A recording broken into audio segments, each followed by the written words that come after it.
Oh, there's an audio issue. Oh, thank you for that. I shared it in a different way this time. Let me do it the classic way.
Nigerians go back to serve our fatherland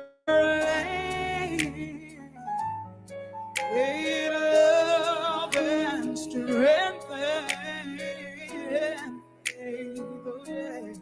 The labor our heroes past shall never be in vain.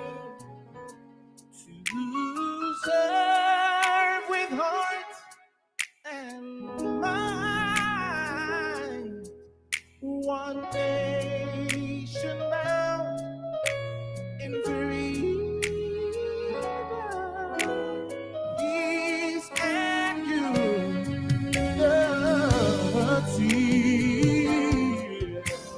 Oh God of creation, direct our noble course.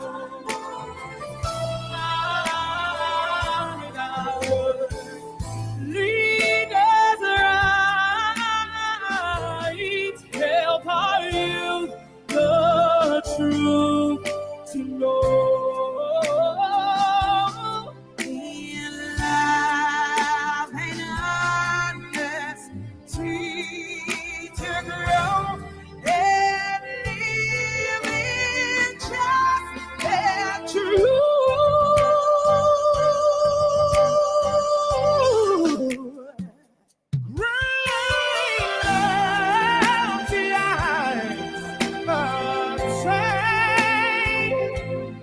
To build a nation where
Don't forget, that's the oil producing states. So they now have derivation. If you are not aware. If you want to speak for anybody, please do not defend a character. Please do not. Please. Okay, let me respond to him. Do not. All right, thank you, Mohammed. The people of that state. Can I respond to him? Can I respond to him? Then go to hell. Then go to hell. Rudolph, go to hell.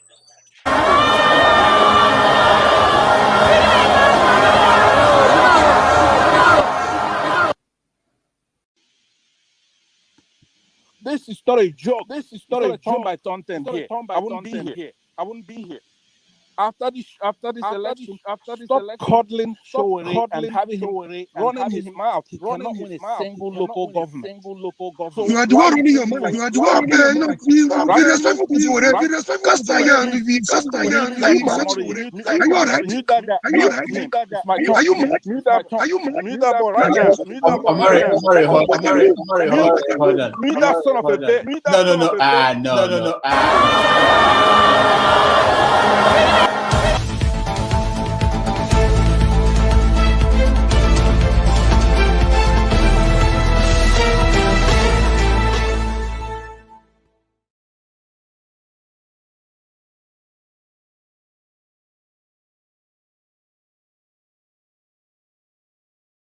Thank you for joining us today. I'm still getting used to this fiddly equipment.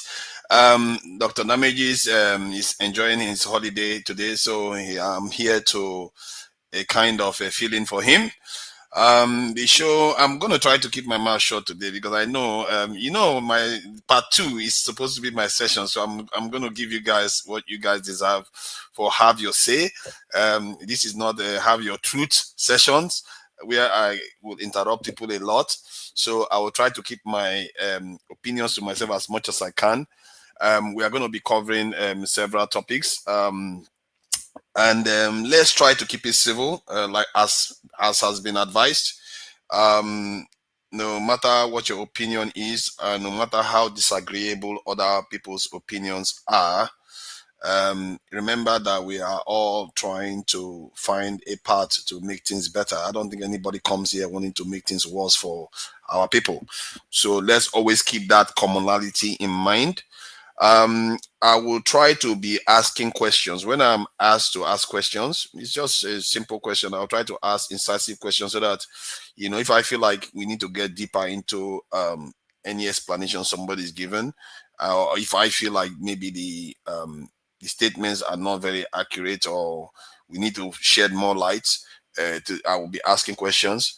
But that's all I will do. I will try my best, all best not to share any of my own opinions. I something tells me I will not succeed, but I will try nonetheless. And also, if you the female gender, they want to join us, feel free to join us. Women are not joining us anymore. It's not good. It's only Adama the warrior that can join and talk and challenge the guys here. So you feel free to join us and share your own opinion, because some of the matters affect all of us. So why should the men be the ones talking about it? So I will leave that for now. So we'll be covering the headlines from Tinubu's trip to France.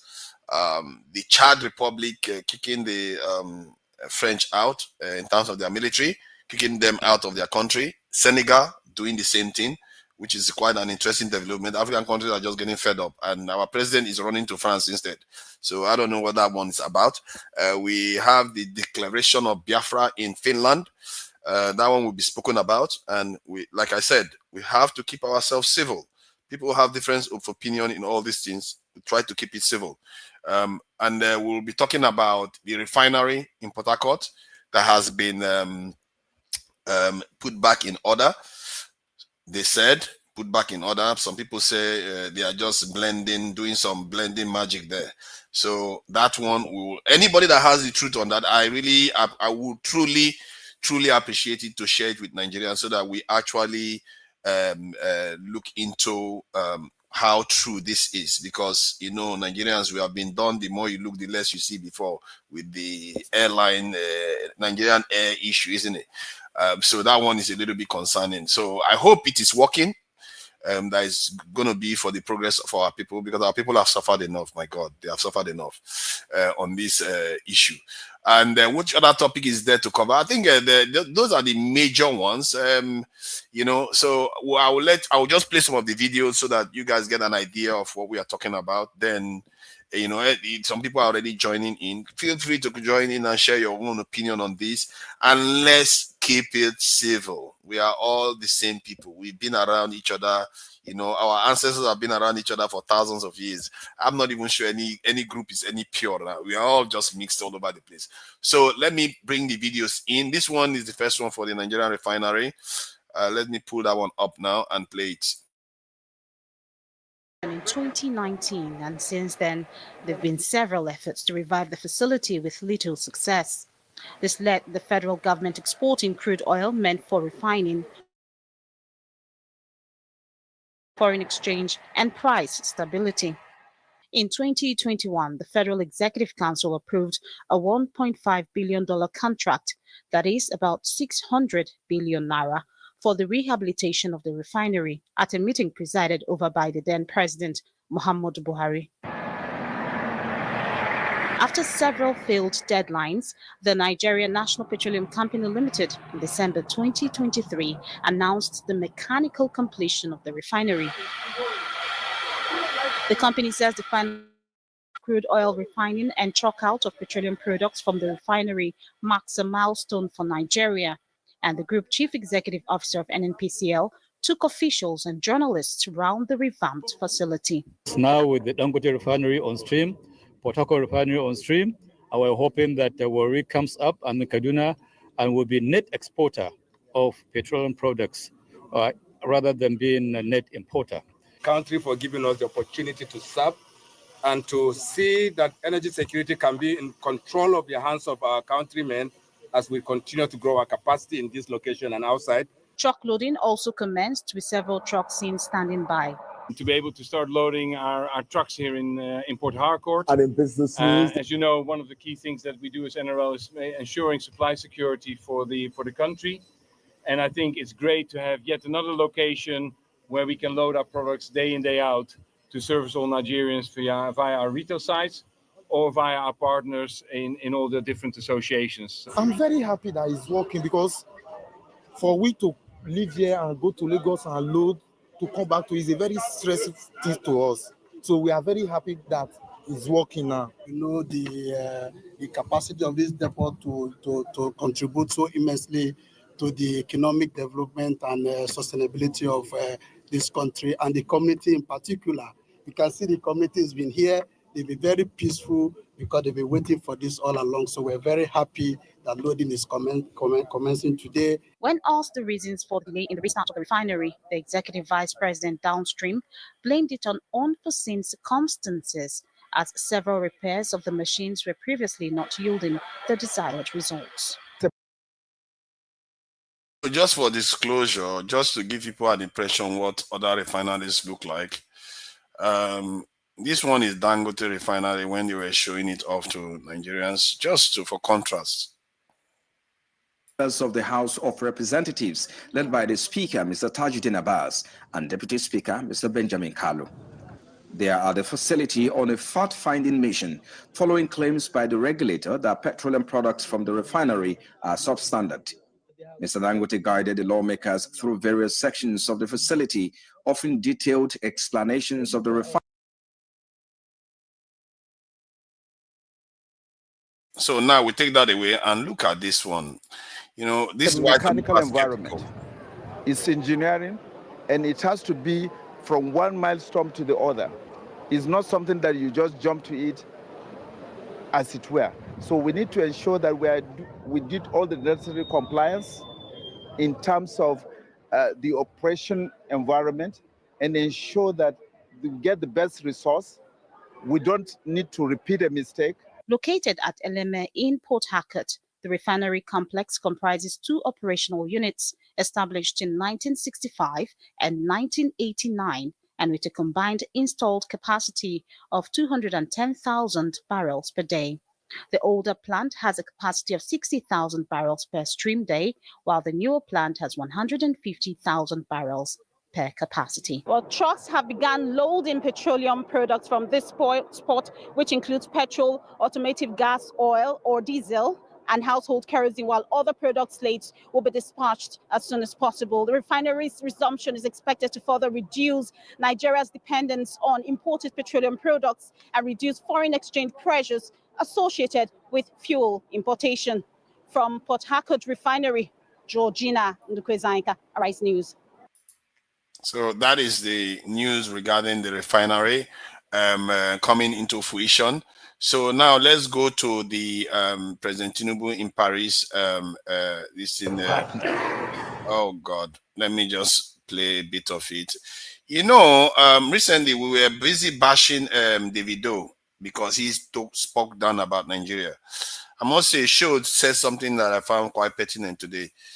That, you know, the president, hear what he said. You know, people consider what Davido said and hear what our own president said.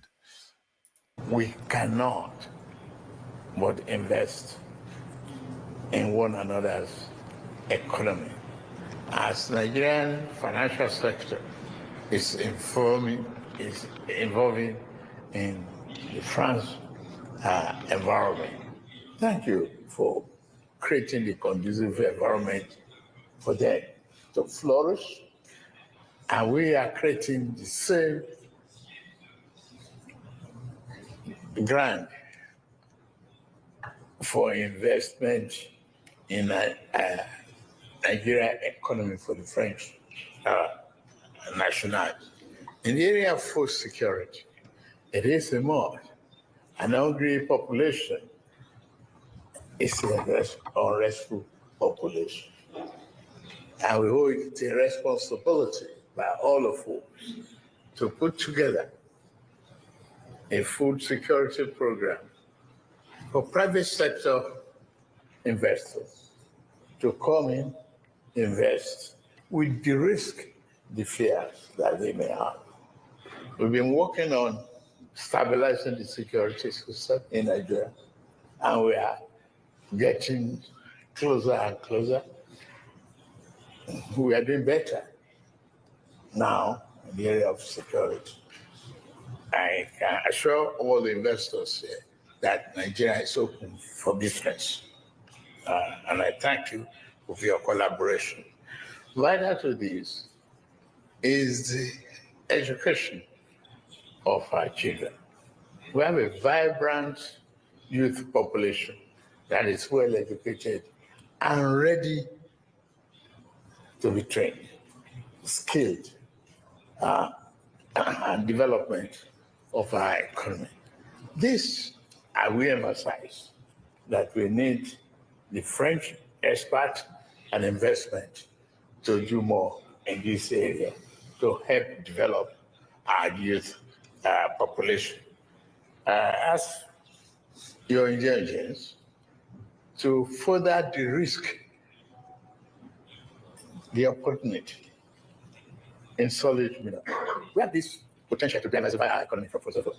Yes, we agree. The need for deepening the environment. But a starved nation will not care what weather or environment brings. But no child should go to bed hungry in the world, 21st century. We need to collaborate further for that. The agriculture sector is a very potential, a good example. If you they risk and promote investment in dairy. If an African child is given a pint of milk in a class 100, there will be no problem going to the classroom. If an African child is assured of a good sandwich in a classroom or one egg a day, there will be no fear of learning. The more educated his population will be, the better and well-trained society. We have this responsibility that is unique to fighting terrorism. And no matter how much you invest in other African countries, you don't take Nigeria for a serious country and a partner in your crusade. You won't achieve the results. Nigeria is ready to partner with France so that we have a very robust security operation that will stop migration. In Lagos, for example, we have tamed the Atlantic Ocean so far, and we're still, promoting marine and blue economy. Fishery is an important aspect of our economic potential. We need to collaborate more on that. On defense industry, yes, I really appreciate what you shared with us and the promise for the future. So I will leave it there. You notice what he said on the defense industry. I thank you for what you shared with us and the promise for the future. No information about that. God knows what they promised him. So let's see what next. You can't go past any week these days without mentioning Simon Ekpa. But it's all right. It's the news. We have to cover it. Some people said I shouldn't cover it this week, but it's the news. We have to cover the news, isn't it? They declared the Biafran state. I'm not sure there is continued protests. Not a lot of people covered it, apart from this young man here. Let's see what he has to say. Like play. Biafra has declared their independence November 29th. Like play. Biafra has declared their independence November 29th. In Finland, I don't know what the Nigerian government are doing about it, the security services, if they are watching closely about this development of Biafra declaring their independence in Finland. It seems like Finland is the front runner of this whole event. It's an event from Lahti, Finland. Biafra declared their independence. There are videos to read, guys. There are videos to read. And they even came up with a new national item. They came up with a new national item. So like I've said, I don't know what the government are doing about it.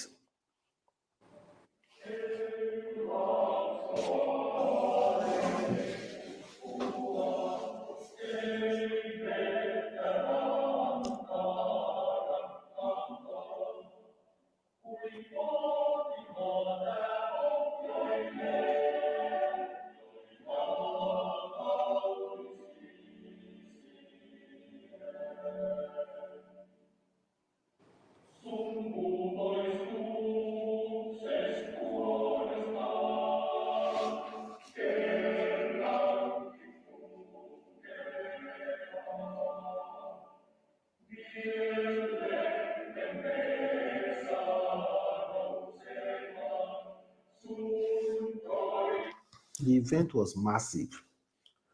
If I shock for the matter, it was the according to the day the federal government had in mind was December 2nd, but I don't know, maybe they were like a confused deceiving the federal government and they did it on November 29th. The videos are all over social media on Twitter.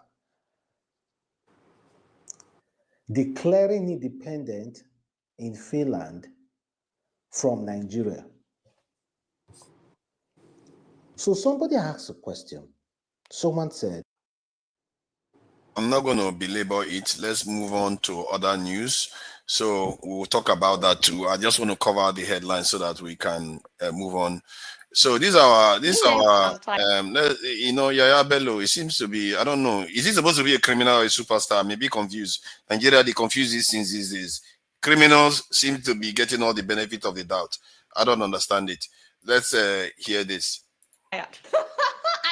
Guys, I'm tired. As in, I have come to associate the word Yahaya Bello with high blood pressure. Let me correct myself. He's not a criminal.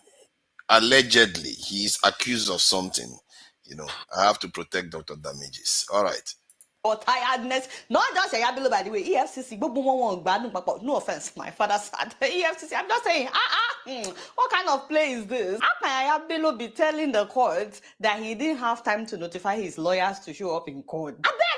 Sorry, before I get to what happened today, you will not believe all the drama that has happened just this week alone. Earlier this week, EFCC said that they've arrested the former governor of Kogyo, who allegedly stole money. Shall understand? I am telling you that we arrested him. Only for us to find out that Bodaya was the one that went to EFCC's office to turn himself in.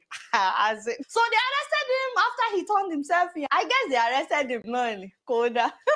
After all the drama that you guys acted, you were shooting. I told you that time. I said you guys are terrible with action movies. Stick with drama. See, I'm glad that we are back to drama. Nigerians are not complaining. We are not complaining. Drama is good. It's good for the soul. You see, they said we arrested him. He said no. I was the one that turned myself in. You see, very, very good plot. We are enjoying this so far. So they went to court the next day with 3 of Yahaya Bello's lawyers, where he faced 16 counts charge of fraud involving 110.4 billion naira.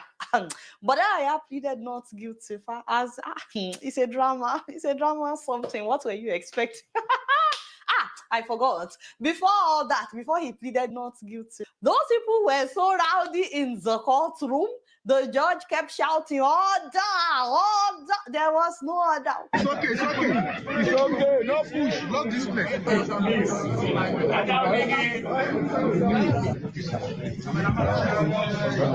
Do you guys know that the judge had to leave the courtroom? Can you imagine? She only came back after order was restored. And Bodaya pleaded not guilty. And then today, the drama that happened today, they went back to court, where he faced another 19-count charge. The first one was 16. This one is 19-count charge of money laundering, amounting to another 84 billion naira. Casa. And you guys have suffered. Anyway, what is now paining me in this equation is the insult. I'm telling you, the way these people insult Nigerians, don't beg me, Ojane. Can you imagine? First of all, Bodaya is there acting like a celebrity. The man keeps waving and smiling as if he went for a photo shoot.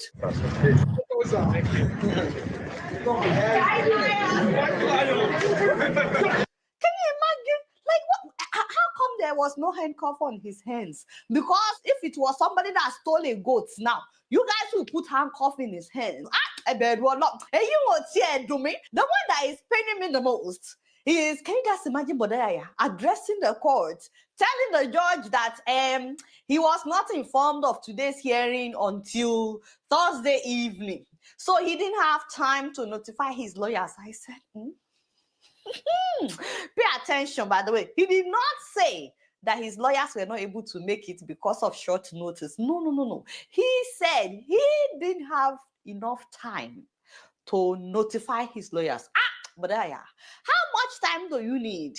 How much time do you need to call your lawyer on the phone to say, lawyer, we have a case in court? So the judge was like, no problem. Notify your lawyers now. We are here. We will wait for them. My people, that was how the judge waited for 45 minutes, almost 1 hour, for Yahaya Bello's lawyers to show up at the court. They did not. And because his lawyers did not show up, they could not continue with the case. Do you guys think he did this on purpose? Let me know in the comment section. As it is right now, the case has been adjourned until December 13th. If you are not a Nigerian, by the way, and you are wondering what is going on, this is not new to us Nigerians. It is not new. When it comes to drama in Nigeria, we don't just watch Nollywood. I'm telling you, our politicians are even better. They are better actors and actresses. This is going to be a very long something. First and foremost, we'll be watching this on our plasma what is TV. your grounds? As you guys can see, they're already throwing some suspense. It's going to be a very long song. The sad thing though is most Nigerians right now, they will tell you nothing will still happen at the end of the day. You know, this is all shakara, so that we can think that there is justice in Nigeria. Hopefully, the judiciary will prove us wrong in the case of Yahaya Bello. As it is right now, they are telling us that the former governor will remain in. And people are already wondering, does that mean custody as we know it, or VIP apartment custody? I mean, would have been a really good thing for EFCC to release a video for us to see the custody of his custody, where he will be custodying, you know, but that would be asking too much of EFCC. I mean, if Bobrisky can be protected in his custody, forget. Let me know what you guys think about this drama that is unfolding right.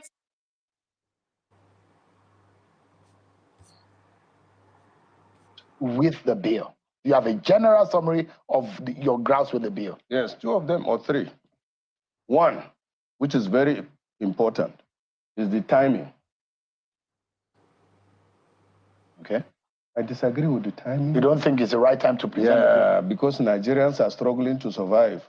And whether you like it or not, because most of these people think that I don't know anything. So this time around, my discussion will be on a local basis, you know, supposing I didn't go to school. These reforms that you're talking about, Nigeria has some issues. Let's say like it's sick, and the president is the doctor. You go to the doctor, or you choose your doctor, and you tell him that, look, I'm suffering from malaria, stomach pain, and most of it is hunger. So, and I'm hungry, very, very hungry. So is it right for him just to say, okay, give him anesthesia, let's operate on him? He will die. Or if he doesn't have enough blood in his body, and you are saying that he should donate some blood, that is like tax. Tax is like, okay, look at you, you can, okay, I was here with you. I said, look, this problem with taxation is like, okay, they are going to take away. But if you allow me, feed me well, and that is Nigeria, and I'm okay, there will be too much blood in my body that I need to go and donate some even. So you don't even have to ask me. Our forefathers were paying taxes.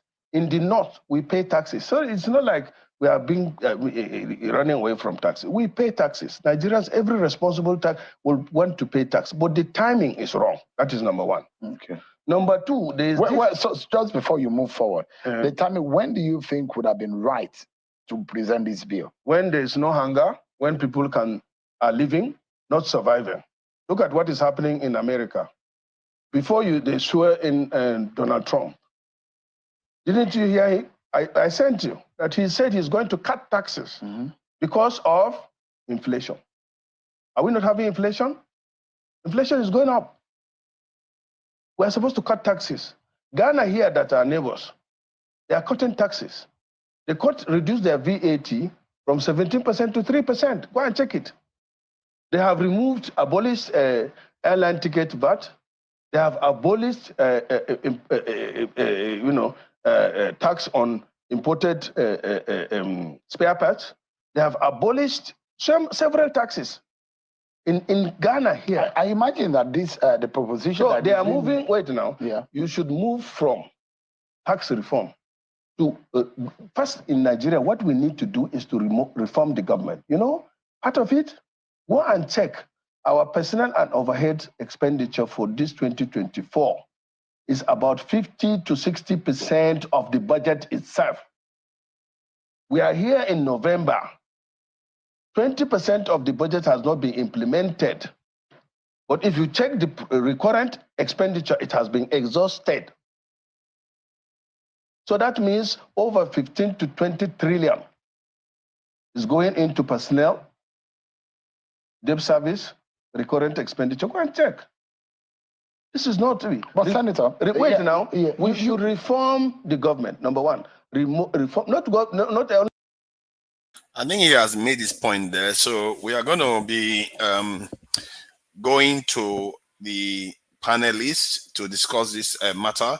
There are quite a lot of topics to cover. We couldn't cover all of them. So, but the ones we talked about today was Tinubu in Paris, Biafran declarations, refinery. We didn't even talk about Fisayo in military custody. We've not even looked into that. I think that's something we may look into this in later on. I'm not very familiar with that news. But let me just play this clip about some of the shows that we attended and what was said. I would advise him to be looking for defense partnerships instead of food partnerships. Nigeria has the capacity to make food. That has never been our problem. Our problem is that we are not a secure nation. Farmers cannot go to farm. The country is losing $50 billion per annum due to insecurity. And you want to go and get more cattle for the herders to steal? These are stupid people who don't have anything to do. Come on. By the way, who are these people? I tried to research that very organization. It doesn't have any starting date. It doesn't even exist. I can't find any charter on it. Where is the registration? It doesn't exist. These things have been playing over and over. I think we should be tired of it right now. We all gather some race rap or charlatans and just make declarations. Somebody calls himself president. He succeeded in doing one thing, and that is to demarket Nigeria. How will they do that to solve the problem that you on your own have every capacity and resources to solve, and you are flying over to Brazil to talk to them to come solve the problem in Nigeria? I think the only thing that I see that may come out of this, whatever that MOU he signed is, the Brazilians will start importing meat to Nigeria. And there goes another dependence on Nigerians that we're not looking at the Brazilians to give us meat. Shea is going to have to deal with the Speaker of the State House of Assembly. Shea will also have to deal with Gbajabiamila, the Chief of Staff of Tinubu, who is also interested in running for governor. It doesn't matter where they issue the statement. When they get back home in Lagos, they have to fight it out. It's not going to be easy. His father is the president who make it an easy thing. Is it proper for the president's spokesperson, Daniel Bwala, to be telling Nigerians about this case instead of the Attorney General of the Federation? Is that some kind of mismatch of responsibilities? Are Nigerians the people to take action? Why should he be standing in front of the camera and looking at Nigerians to say, this is what is going on? The question is, Nigeria has a legal system. The NBA is there. The Nigerian judiciary is there. How come we don't understand what international law is?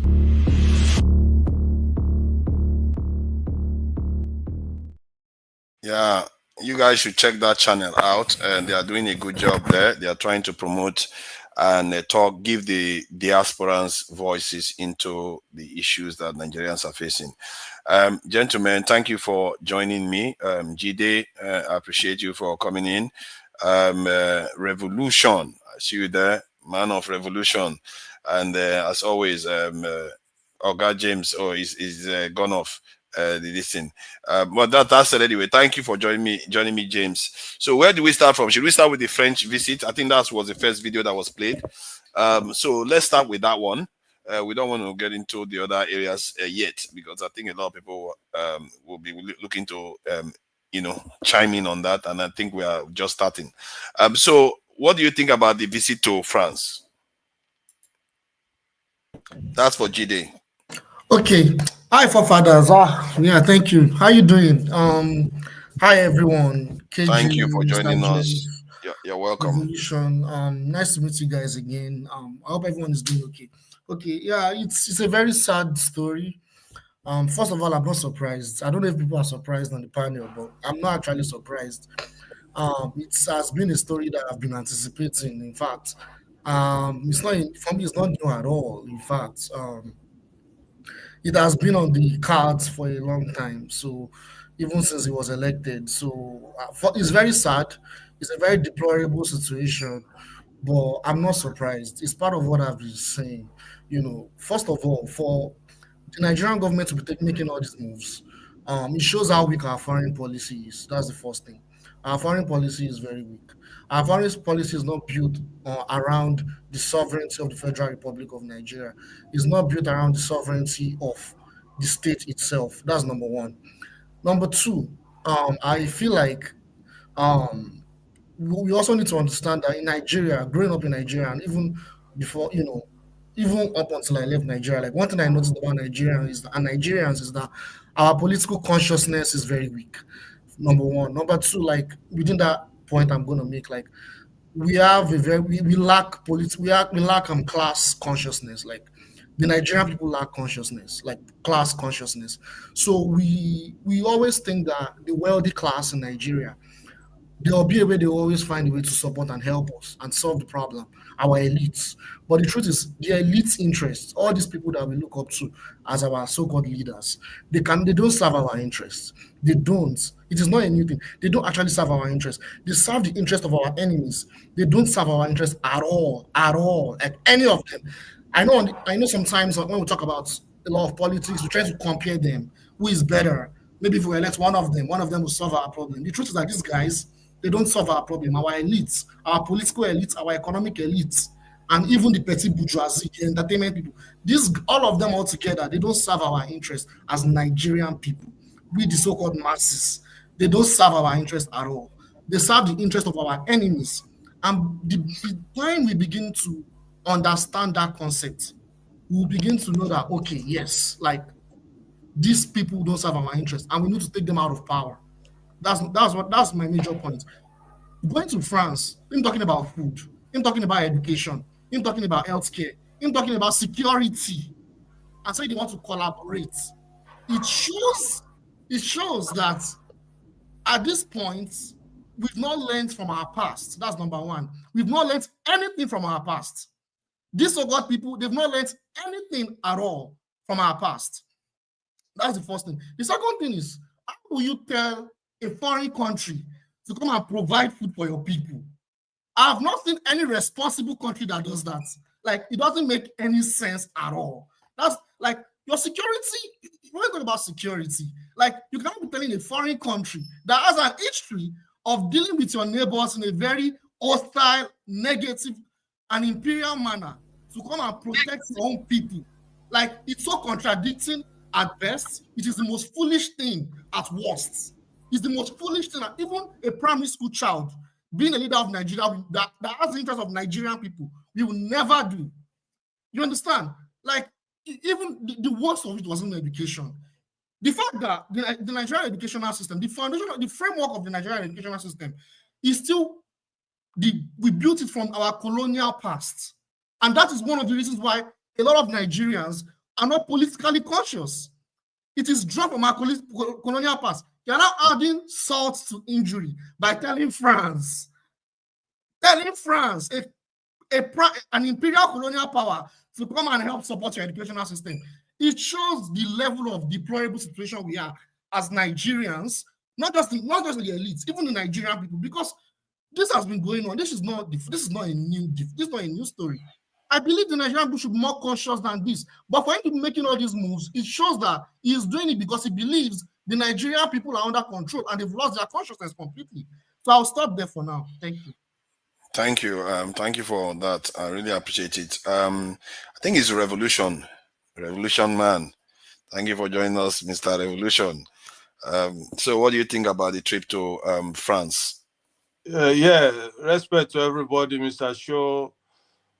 Every time, Vladimir, well done. And the other people, you know. What I mean, if you watch that show, my brother, what will I call it, a show or a degenerate? What on our way go school where you get what they call degeneration? You degenerate. You see, I want to bite my tongue. The man bring us down because he himself is down. I don't go lie for you. Before Una and myself, I was crying when I was listening to this man talking, because if you see as that. The Frenchman, he was just looking at him, say, I don't know whether you see that picture. He was just dumbfounded, waiting this old, I don't know, make a no stock call. What's this man talking about? You just bought a plane for $100 million or whatever, and you are telling a French president where they tackle. I never know whether I don't go France before. When you reach France, you see poverty. You see people poor on the street of France. You see it like this, you go to say a joke. Now then you the contest say your people, if you give them sandwich and egg, they will be fine. You can slap them. You can do whatever you like. A whole country like Nigeria, giant of Africa, it's not for mouth. We are the giants. We have it all. For me, I was shedding tears when this man was talking. I know that I was crying. Say, what's wrong with this motherfucker, man? You're gonna tell people, say, we need help when you just bought a plane of 100 million, man. Brother, I don't get more to say about that. That's it, man. Thank you. Thank you, Mr. Revolution, for joining us. I think it's Mr. James from Gambia. Thank you for joining us, Mr. James. Greetings. So what do you make of the trip and the relationship with France now?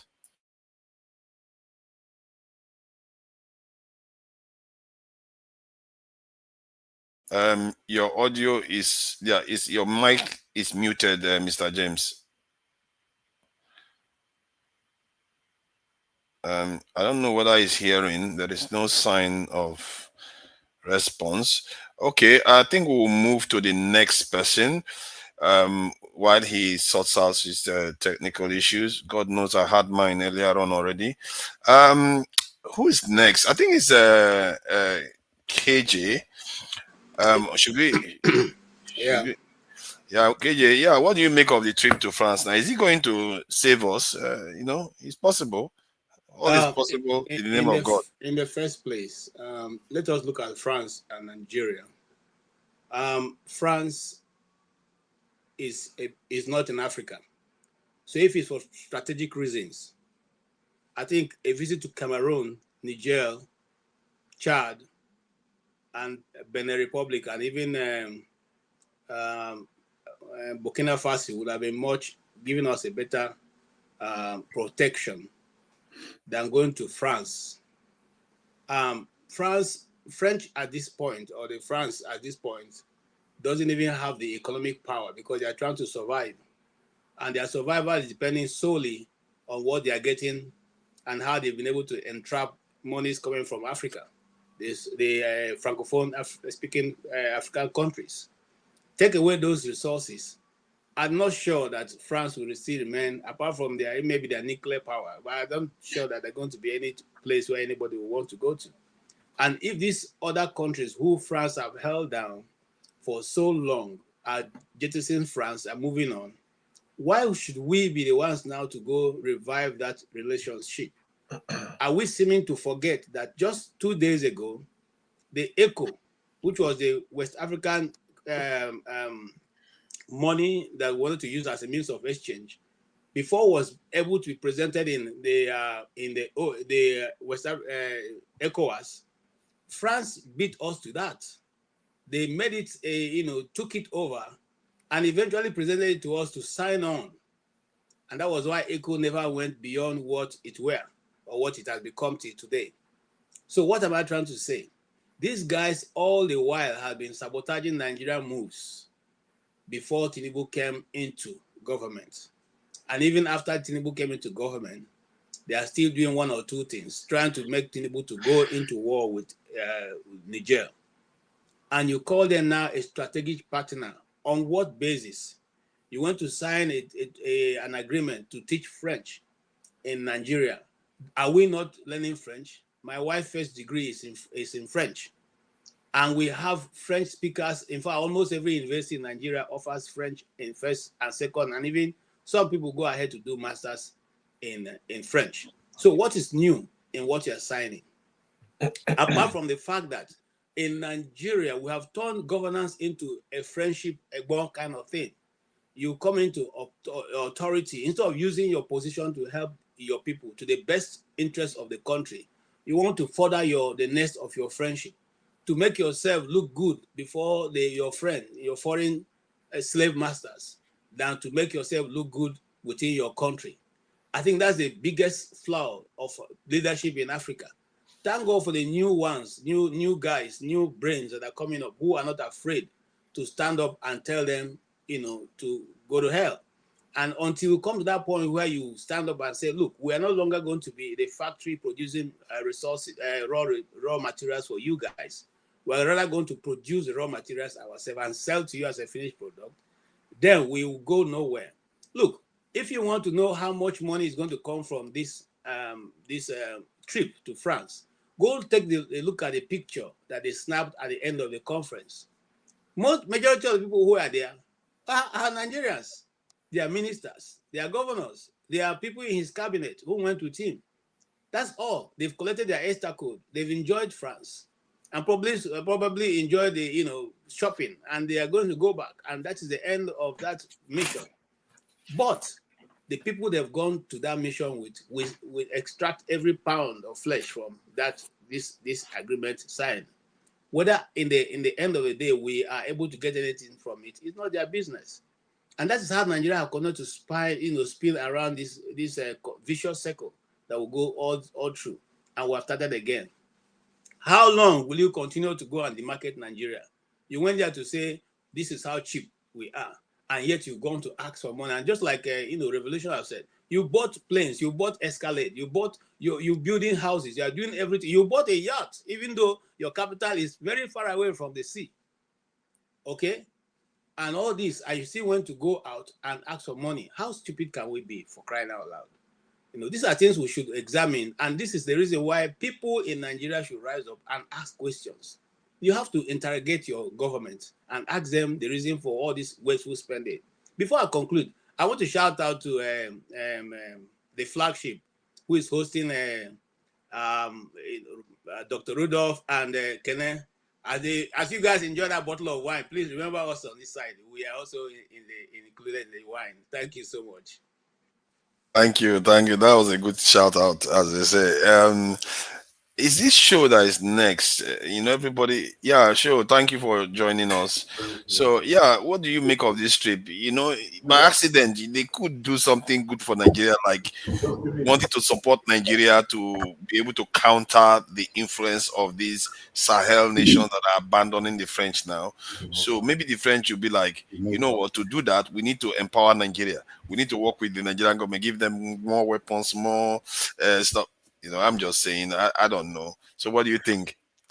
Then you woke up from your dreams. Good evening, everyone. It's good to be with you. Happy Thanksgiving to our brothers in the States, and also the viewers who, probably ladies who are watching in America. Happy Thanksgiving.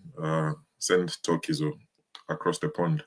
Good to see Dr. Damages not damaging anything. Flagship and Kenneth, salute to you guys.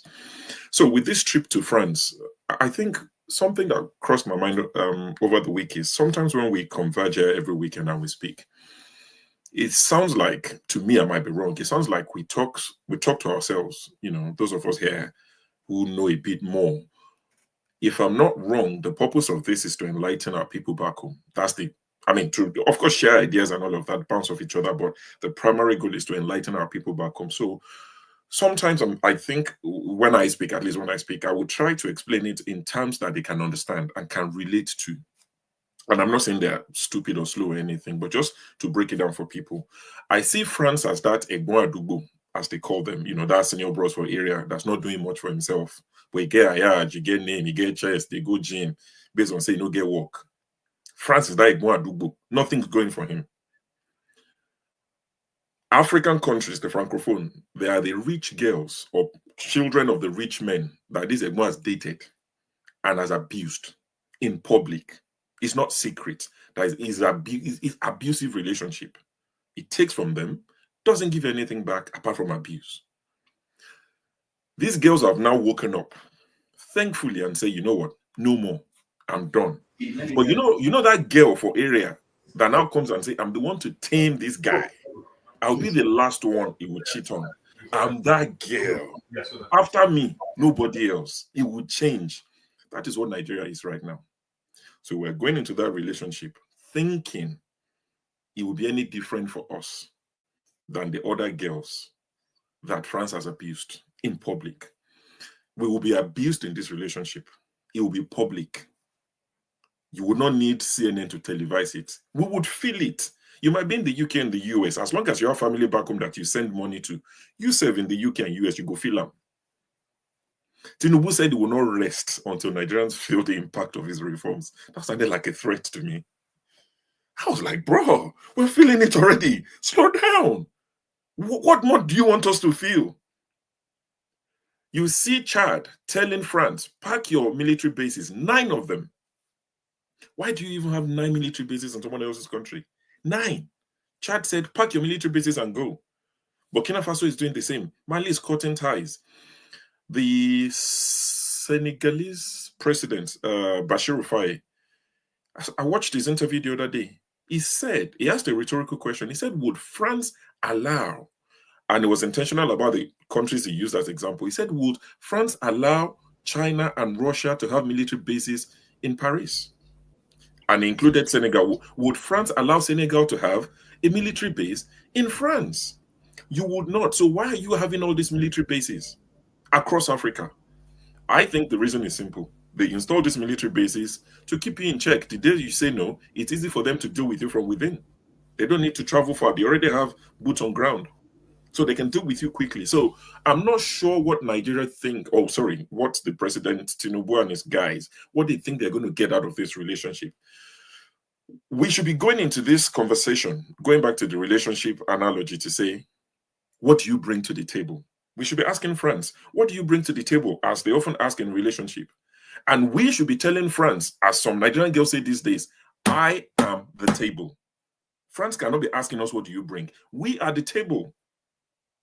But do you think those guys who went there to take photos and be smiling, do you think they're having those conversations? If they're going to get anything out of these conversations, it is what they would get personally as a small group and not what Nigerians would get. I mean, from the minute he's telling them, give a Nigerian child an egg and sandwich, as they called it, it is our responsibility. Who cares if it's your responsibility? Who cares? They bring shame to us on a daily basis. Imagine Nigerians in France tomorrow on Monday going to work. If a Frenchman, Caucasian, looks at you in a funny way, I'll be thinking, they've told this guy all I need is an egg and I'll be happy. We need to stop doing these things. And I think Nigerians, and us included, need to start checking these our leaders, poor excuse of leaders. You cannot continuously do this. We might not have as much as we need, but we're not as broke as you make it seem. It's a Bambiala government continuously carrying your begging bowl across the world. But your reality does not tell us you're broke. But like someone rightly said, you bought a plane, you bought a yacht. Your excuse is that you didn't buy the yacht, Buhari bought the yacht. Sell it half price. If you really are broke, sell it half price. You can't be broke and be buying Gucci sneakers, forefathers. You go to M&S and buy decent sneakers. You don't go and buy Gucci and Fendi, Ferragamo, Bottega, whatever they're buying. You don't. But this is what these guys are doing, and they keep telling us to tighten our belts. And I think the reason why they do it is because they know that our votes are inconsequential.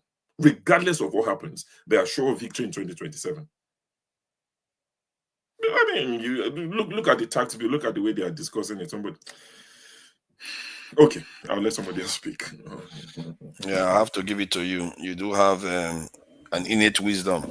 So thank you for that. I appreciate it. And all these people that have been breaking the rules all this while, the flagship and co, they've been there doing stuff. And now they want to.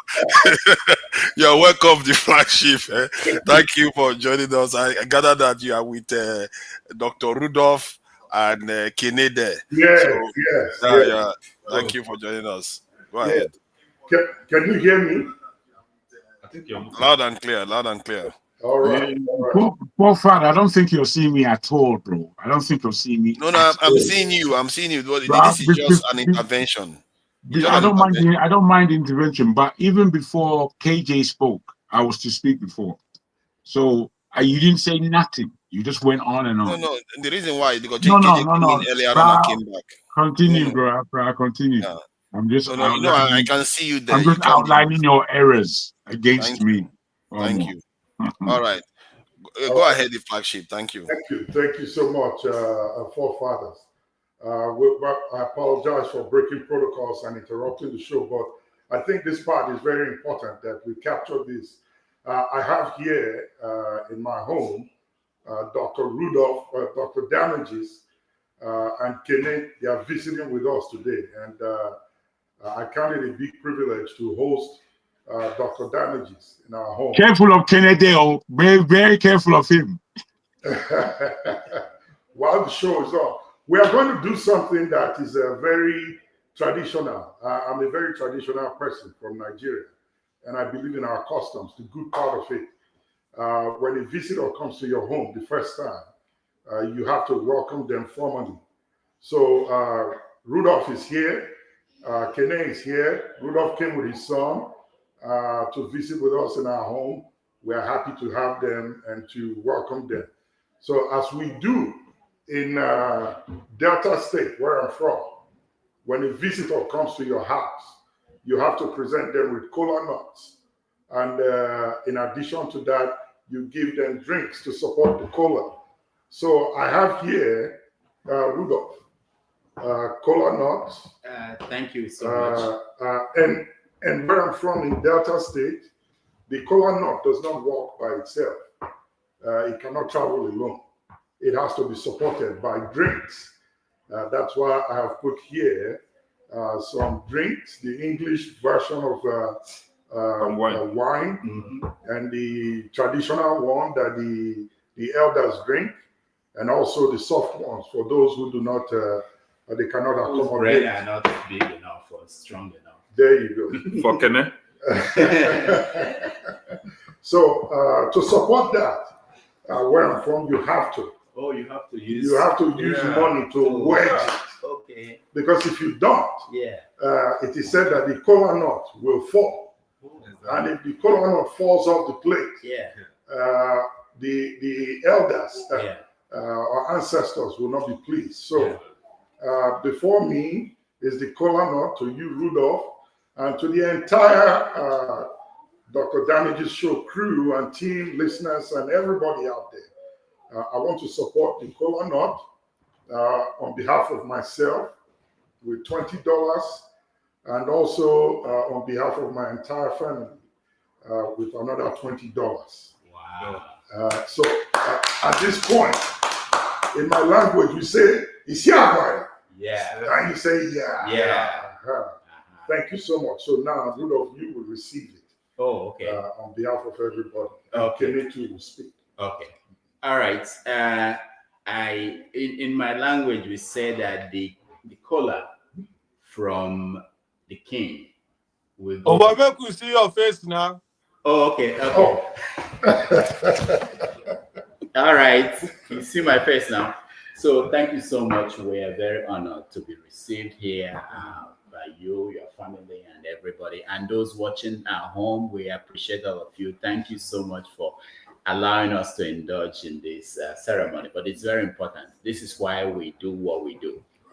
We want to connect to people, and we want to establish relationships with our people all over the world. And we're happy today that we are at the home of the flagship, and we saw his beautiful family and everybody. And where I come from, we said that the kola nuts belongs to the owner, the king. So the kola nut will come back to you. We support it. This is your tradition with this. And then we go to Kenne, who is also here. Kenne, it's over to you. Okay.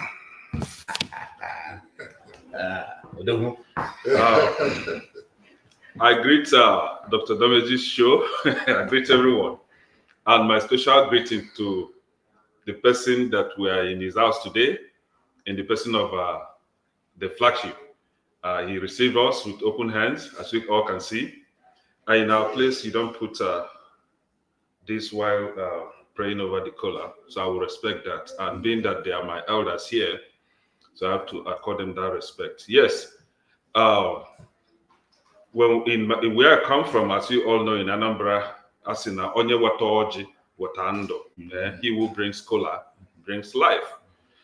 So we receive this kola with open heart. We know that you've given us that welcoming, what they call it, it's a symbol of welcome, right? So I support Dr. Damage's visit. As you all know, I'm escorting Dr. Damage. So he came here on his own right.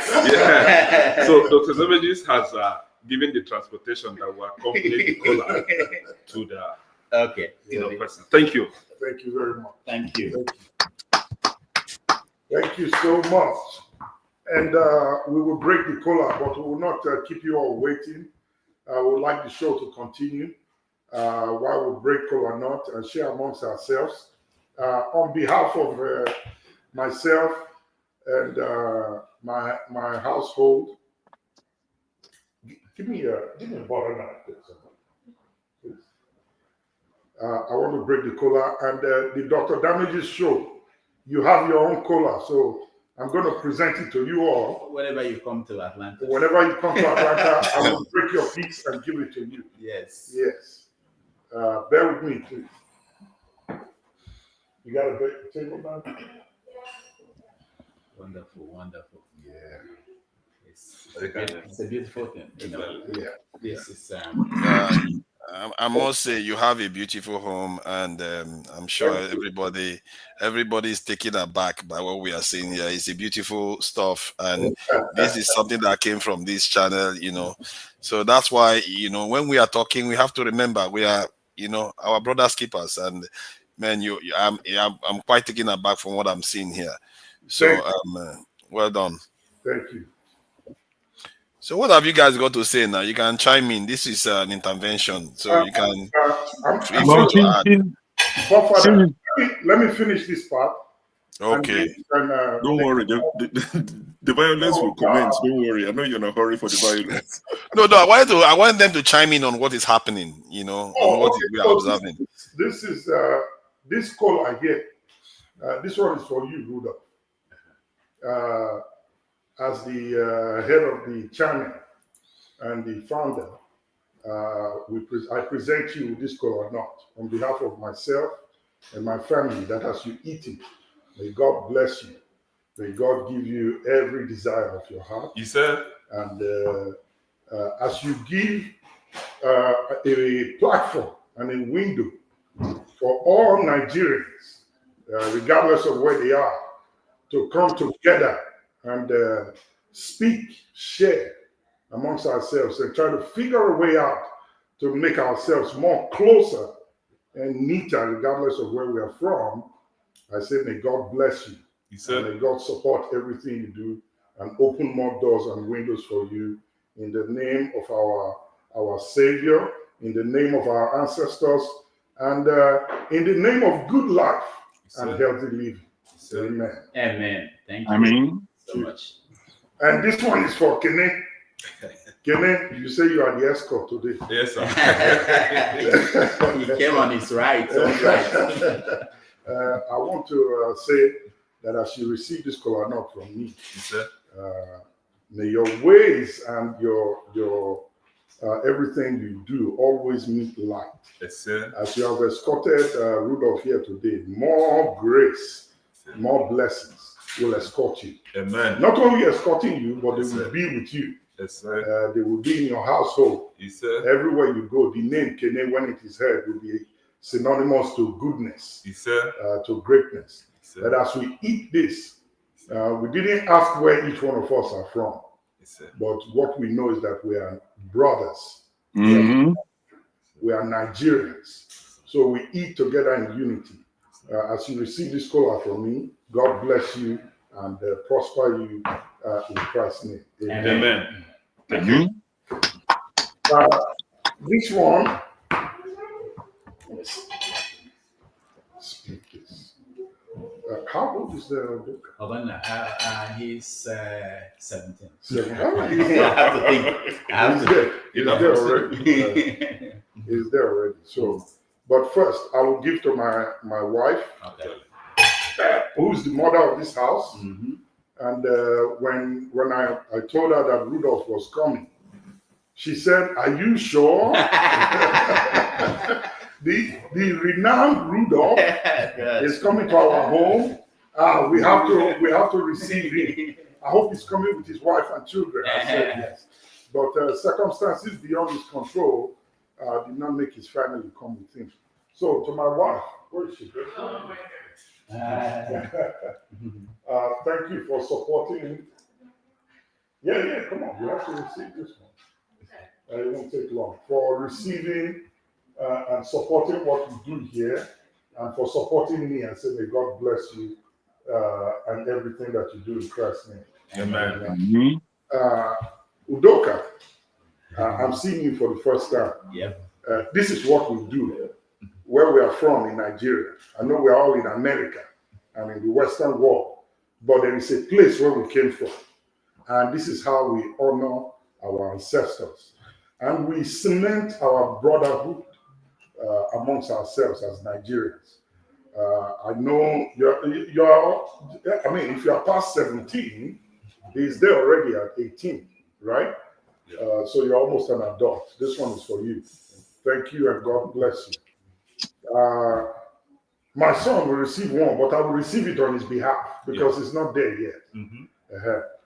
This one is for me and my household to say that God bless this house. That God came and met peace. Peace will continue to remain and follow you all in all that we do. And God will prosper us and keep us with longer life, healthy living, and greatness, not just for us alone, but for our dear nation, Nigeria, as it stands right now. So God give peace to every one of us in Christ's name. Amen. Amen. And I will also not fail to give to the Dr. Damage's show, Forefathers. You are the one hosting the show today. So you will receive it on behalf of everybody on the screen and those that are watching and those who will watch and those in the comment section as well. We are all Nigerians regardless of our differences. So I present this one to the Dr. Damage's show that as we continue to deliberate, that one day and someday very soon, hopefully by God's grace, we will figure a way out to provide a one lasting solution to our nation, Nigeria. Even if it doesn't come from us, but we can present it and hand it over to those that are coming behind us who will run with it and maybe someday fix Nigeria. So this one is for the Dr. Damage's show. Thank you. I'm humbled. Amen. Sir. I'll keep the cola. If you come to New York, you get it. Nice one. Thank you. It's been really, really beautiful to watch. Thank you. Thank you. I appreciate it. Now you guys have finished breaking protocol, and thank you for joining us. So now let's get back to the conversation. Flagship, you're a superstar. That was beautiful. That was absolutely exquisite showcase of Nigerian brotherhood. Wonderful. Thank you. Thank you so much, man. That was nice too. Jago, respect, man. Yeah, and there's somebody in the midst of that. You know what somebody said in the midst of that? Now I want Biafra. But I don't know what that means. But it's all right. Free thoughts. Our people, man, we're fantastic jokers. You can't make it up, man. You were like, now I want Biafra. So please, Jago, it's my turn. Thank you very much. Thank you very much, all. That really gladdened my heart, lifted my spirit. I was ready to start firing after Forefather. But Forefather, I salute you based on the brotherhood that has been exemplified by the great flagship and the crew. Kene, you did well, Baba Rudolph. Behave yourself there. Anyway, let me continue on this level of our dear T-Pain and his exploits. Everybody who spoke previously on this issue, I'm in full agreement with them, with you, in that this is a joke, isn't it? It's a joke for people that are paying attention. At the time, Burkina Faso, Mali, and Niger had their upheavals. The way I was looking at it is that this is necessary. This is neo-colonialism being shown the face of defiance. And that's how I looked upon it. And it is so strange that so many of us were talking about military rule and talking about all these things that are inconsequential in the grand scheme of things when you're looking at the geopolitics of what's going on in that West African scape. West Africa, by my intention, West Africa and all of those Francophone countries by now should be one economy. By now, if people are paying any attention at all, it should be one economy under the ECO as expressed by KJ earlier. And my observations are clean that Tinubu is a great friend his junior in age of the French president, Macron. They're friends.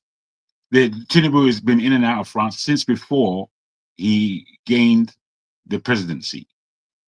Because Nigeria is not a Francophone country. So whilst France is doing a lot of work and has been doing a lot of work in Nigeria particularly, the antecedents of France in the rest of Africa is appalling. It's appalling. It's dysfunctional relationship that Africa has with France. Yet a fool like Tinubu, of which there are many Nigerians who are as foolish as he is.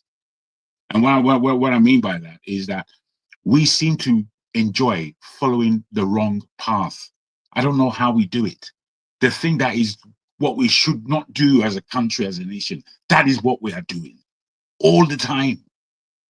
We've been doing this kind of thing. I don't know really when we're going to wake up.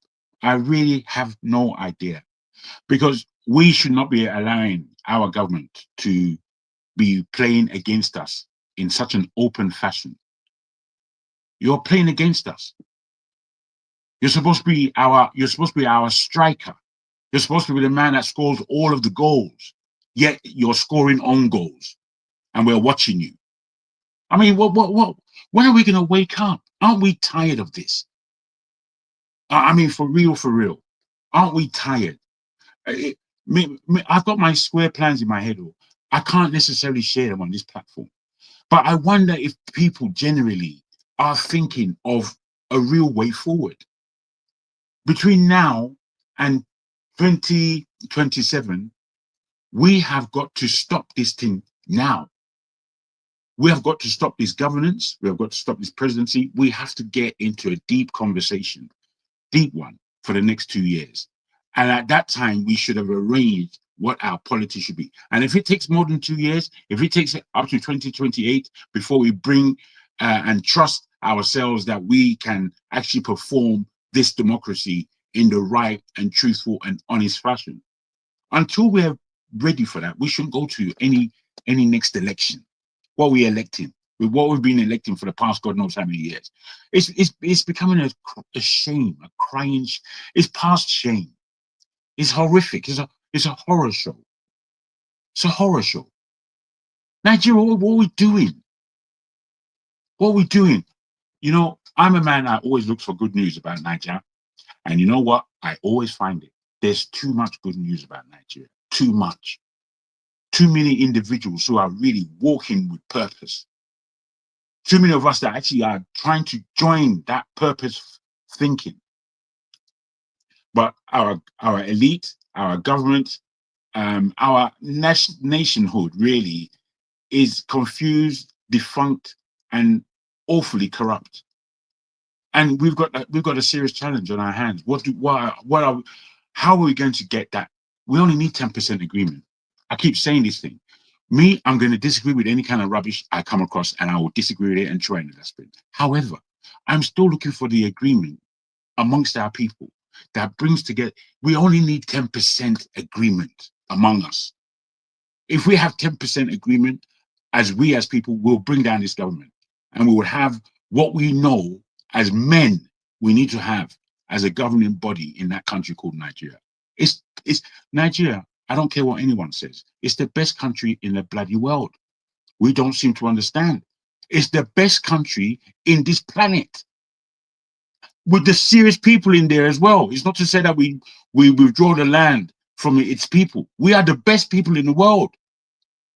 But something is killing us in our mentality, in our psyche, in our gleeful enjoyment while people are perishing next to us. We can't balance it like this.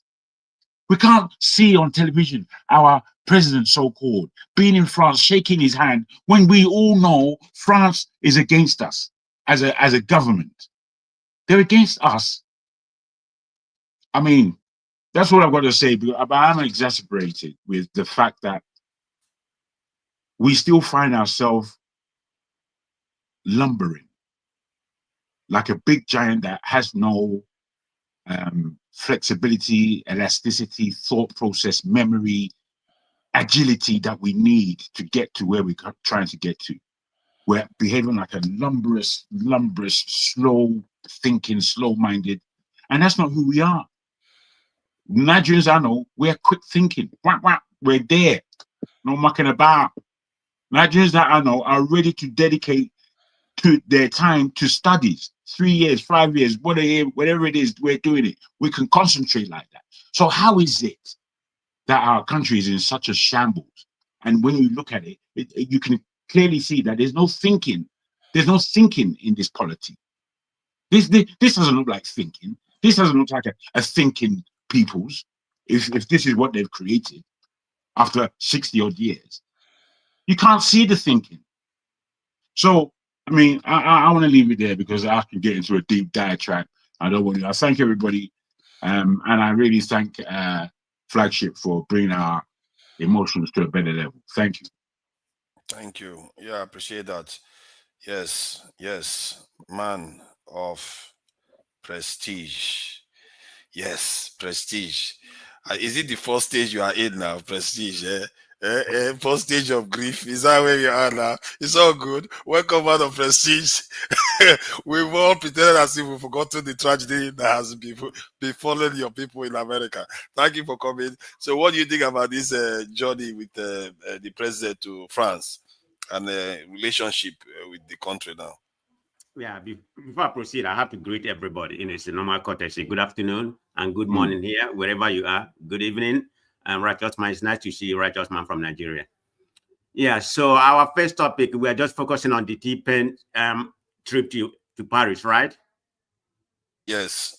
Okay, thank you very much. But before I proceed, I just have to tell you, election is won and lost, so it's over. I mean, so you don't have to say anything. We're all here for you. Don't feel bad. Don't feel bad to me, okay? There's nothing to feel bad about.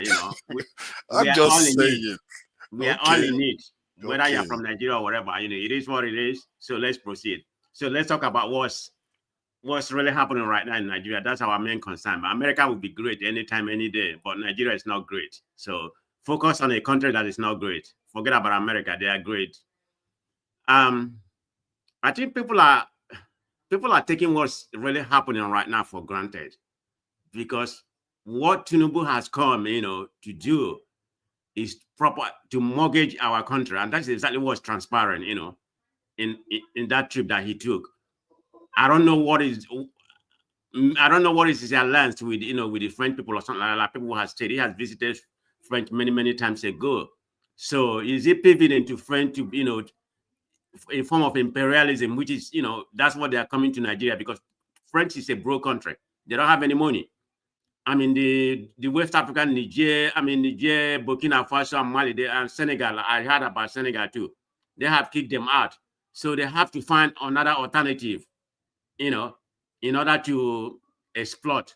And Nigeria is a typical example. And you have somebody there, our president, which is pretty much compromised. Either way, so that's where they are paying attention. Look at what just transpired. People don't understand. They are playing the music. The other lady playing music, Asa, she's based in France. Then they started playing P Square. I'll chop your money. Is that coincident? Look at the music those white people play. They didn't invite P Square, but they say, I'll chop your money. Why did they choose that music? Pay attention to this. Is that a coincidence? But whatever.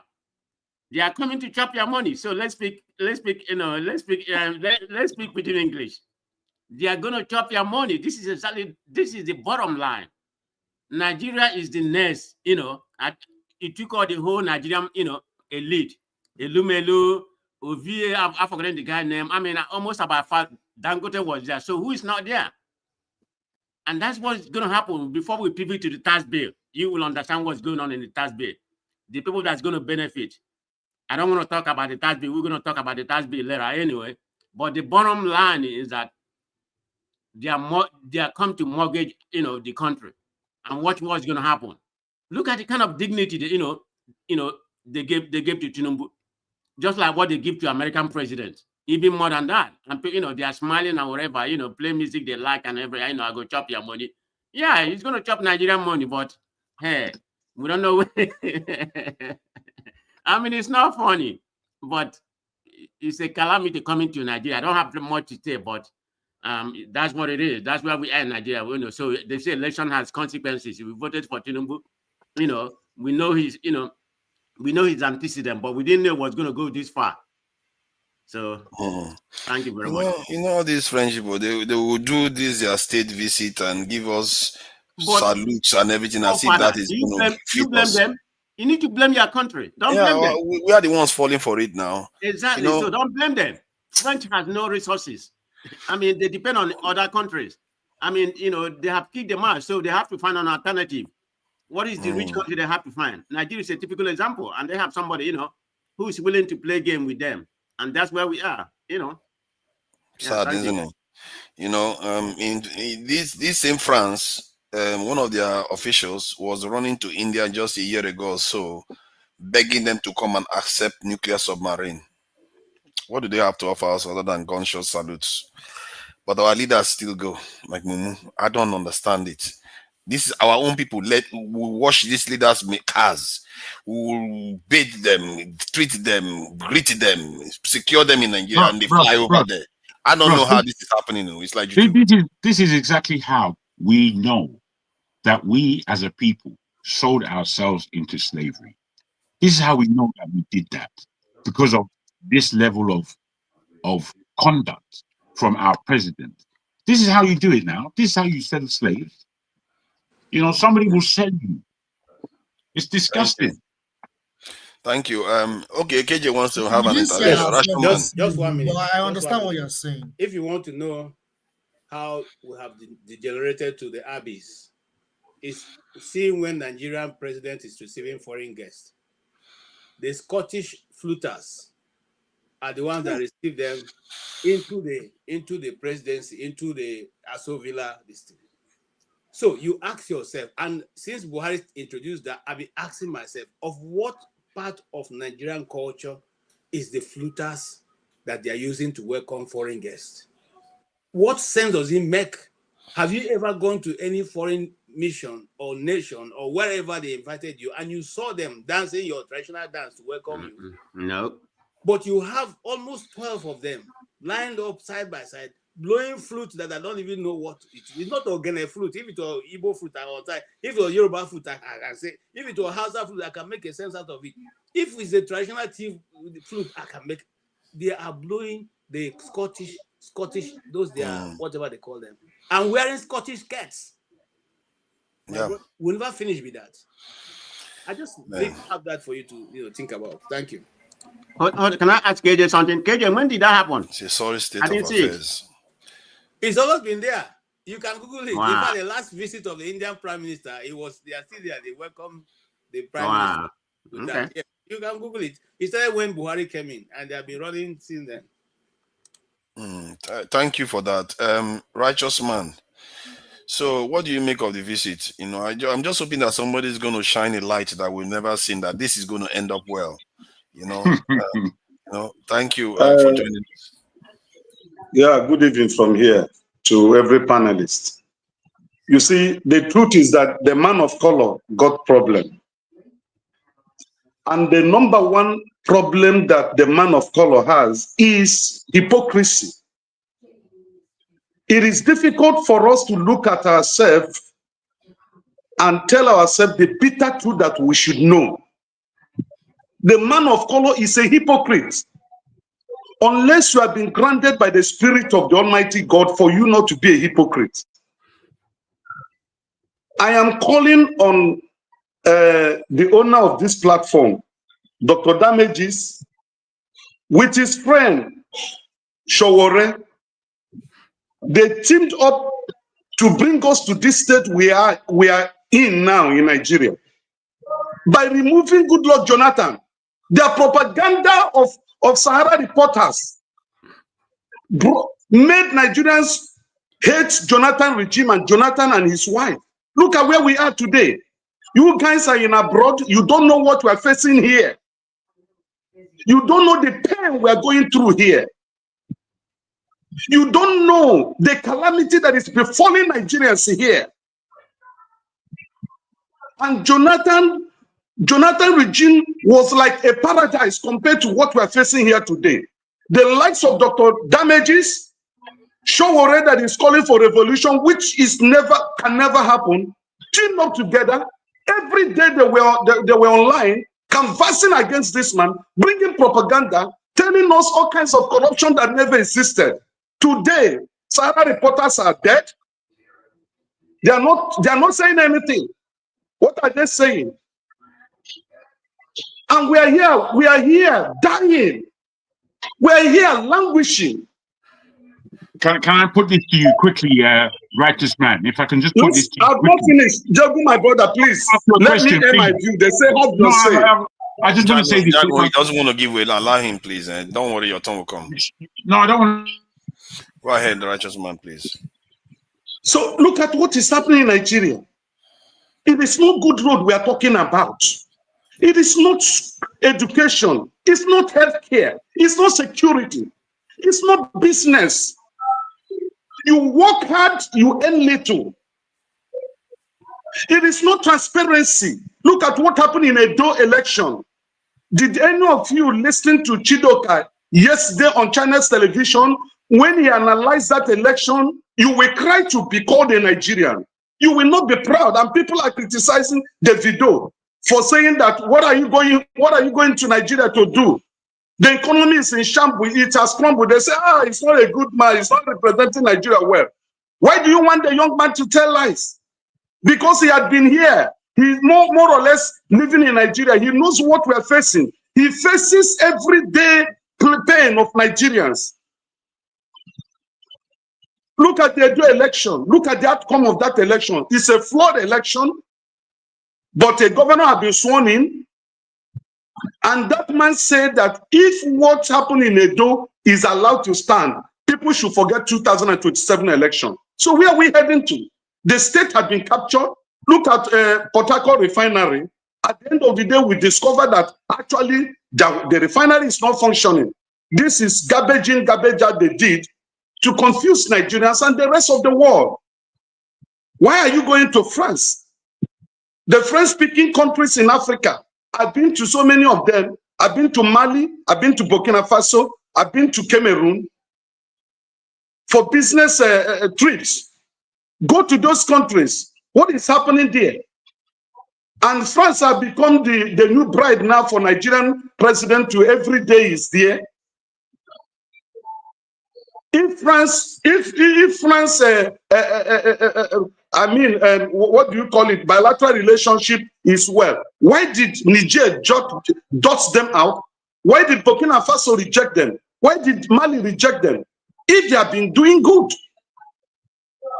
So Nigeria is being resold again because of the pride of one man and his syndicates.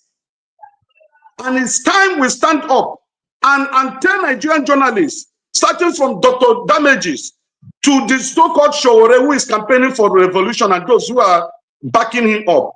They made us lose a good man. They made Nigerian democracy go to the bottomless pit as we are having it today. They gave Jonathan a bad image, created all kind of unreserved images. Today, nobody is creating that image against this government. And we are suffering here.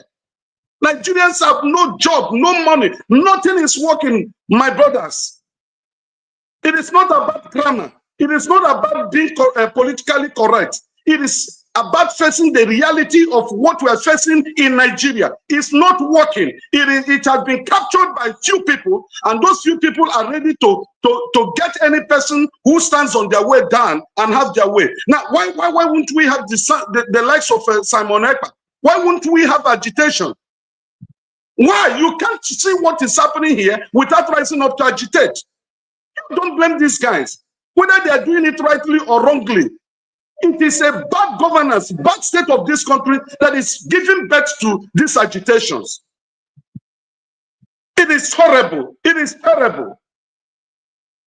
Thank you. Thank you, righteous man. That was a strong one, man. And all that cool or not, he didn't go far with you. All right. Man, this guy, he never forget to. Since Jonathan, this was struggle. Ike, Ela Mefule. Thank you for joining us. Yeah, our president went to France. So, any good news? First of all, good afternoon, good morning, good evening, everybody from my beautiful island here in Bonaire. Forefather, first of all, you have to respect my last name. If you don't know how to call that last name, stop making nonsense of my father's name. Do you get my point? If you don't know how to pronounce that name, just call Ike. I'm okay with that. Stop. Okay, I'm trying to learn it. I'm trying to respect it. Don't just try why I'm here. Okay, because fine. I didn't join this station today. So if Thank you have wanted to know how to call that name, you would have asked me that for more than two years now. So if you just call me Ike, I'm okay with that. If you want Please, to know can you tell us the full name now? Give us. If you want to know how to call Alamefle, I will teach you how to do that. Alamefle, I got it now. So don't play with my father's name. I'm not. I don't intend to. Sorry. Name, right? First of all, I want to thank Mr. Flagship and his family for welcoming our brother, Dr. Damages, and Ekene in his house. I think it's a very good thing, and I really appreciate that. I mean, only that image today, I am fulfilled for today, right? And I think that whenever such opportunity creates for all of us, we should be able to know ourselves. Shouldn't be only here. When we have opportunity, let's try to know ourselves in person. It's good. But it's sad that somebody like Forefather, we don't know where he comes from. We don't know where he lives. We don't know who he is. But you see the way he was enjoying it. You see the way you see the way he was so happy of what the scene. He was enjoying the scene of Dr. Rudolph and Ekene and Flagship. But we don't know who he is. I don't know where he comes from. I don't know where he lives. He cares not to tell you. I mean, he play politics. I'm a Nigerian. Who said that I'm not a Nigerian? I'm a Nigerian, right? So if you see the way you're enjoying that, you should be able also make us here, all of us who come here every day for almost 2 years. You should also respect each and every one of us here, because maybe you know where you come from or where you live in London, because all of you live in London.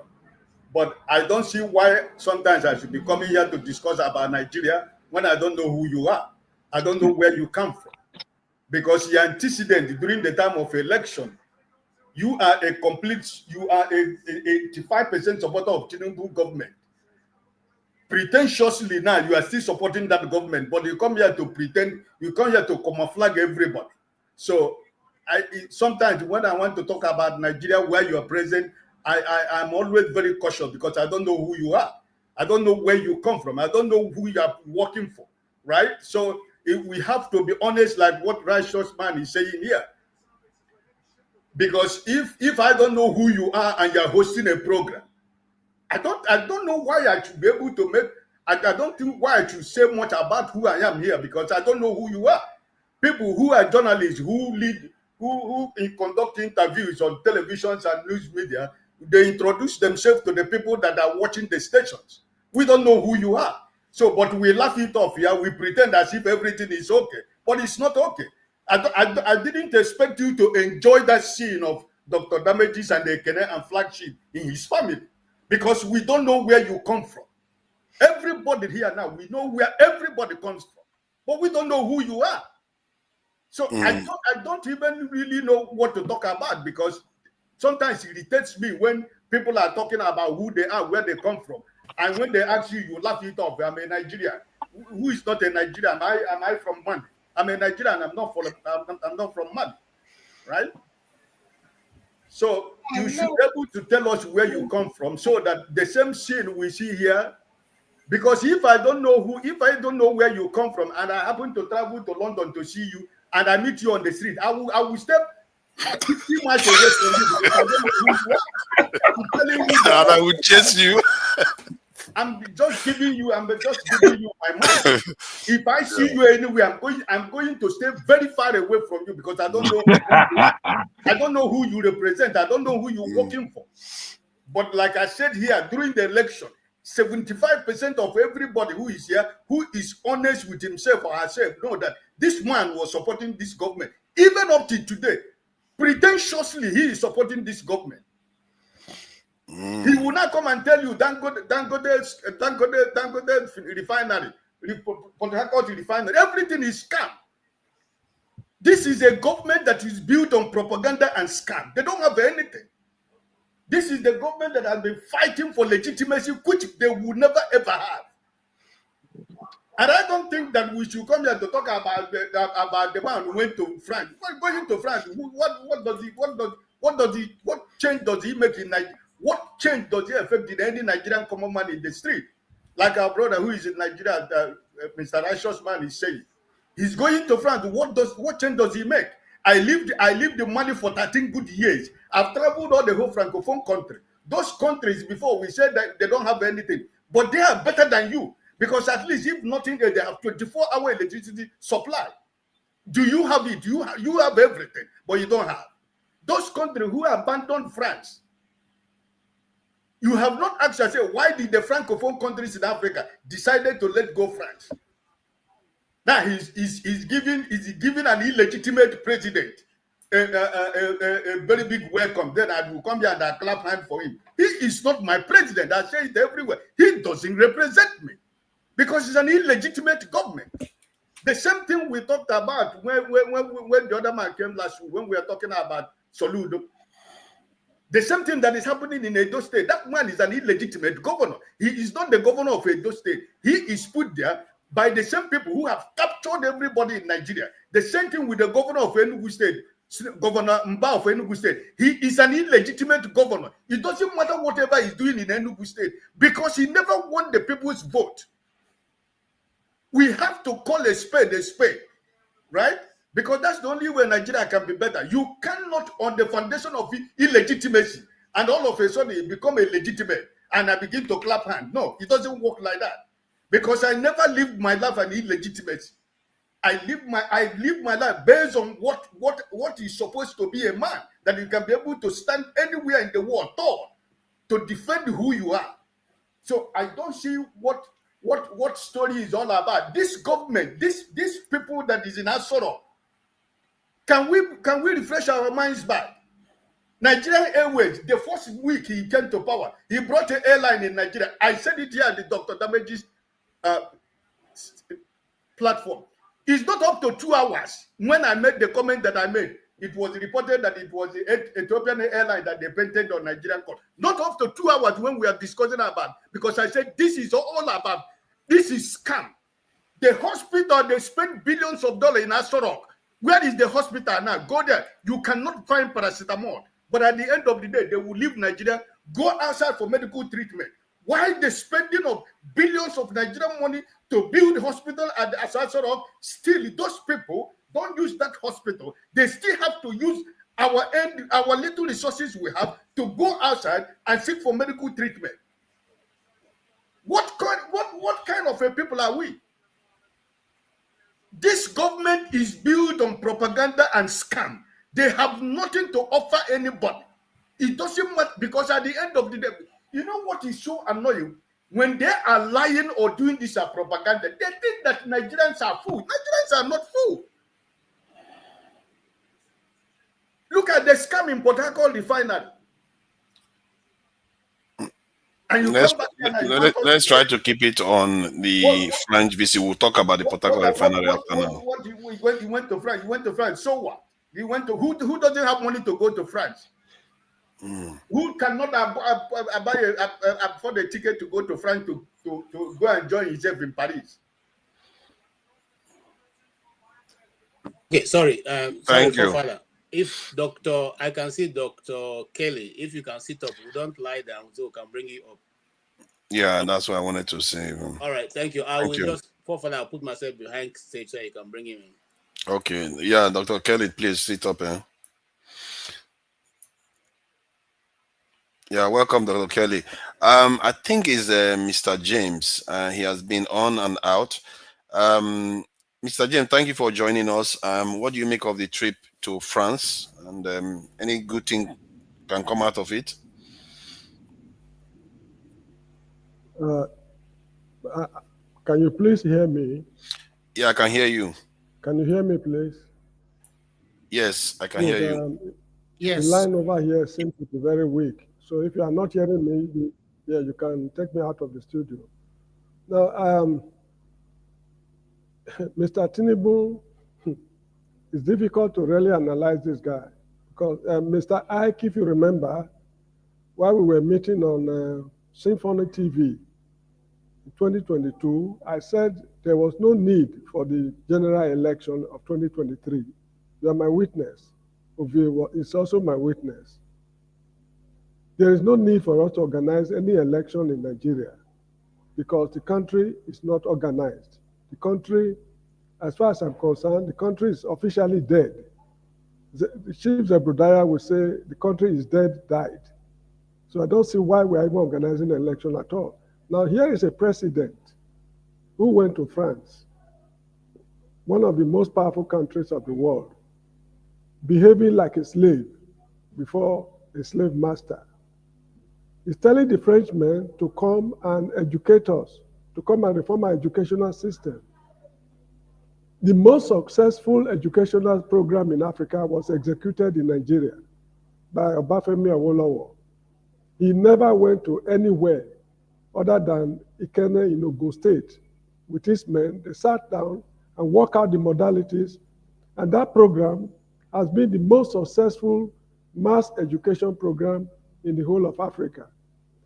It's so sad that the same a Yoruba man like Awolowo is going to France, telling the Frenchmen to come and educate Nigerians. Now, he's tilted towards France, while the Sahelian countries are moving away from France. I live inside Senegal because Gambia is right inside Senegal, in the belly of Senegal. They've just conducted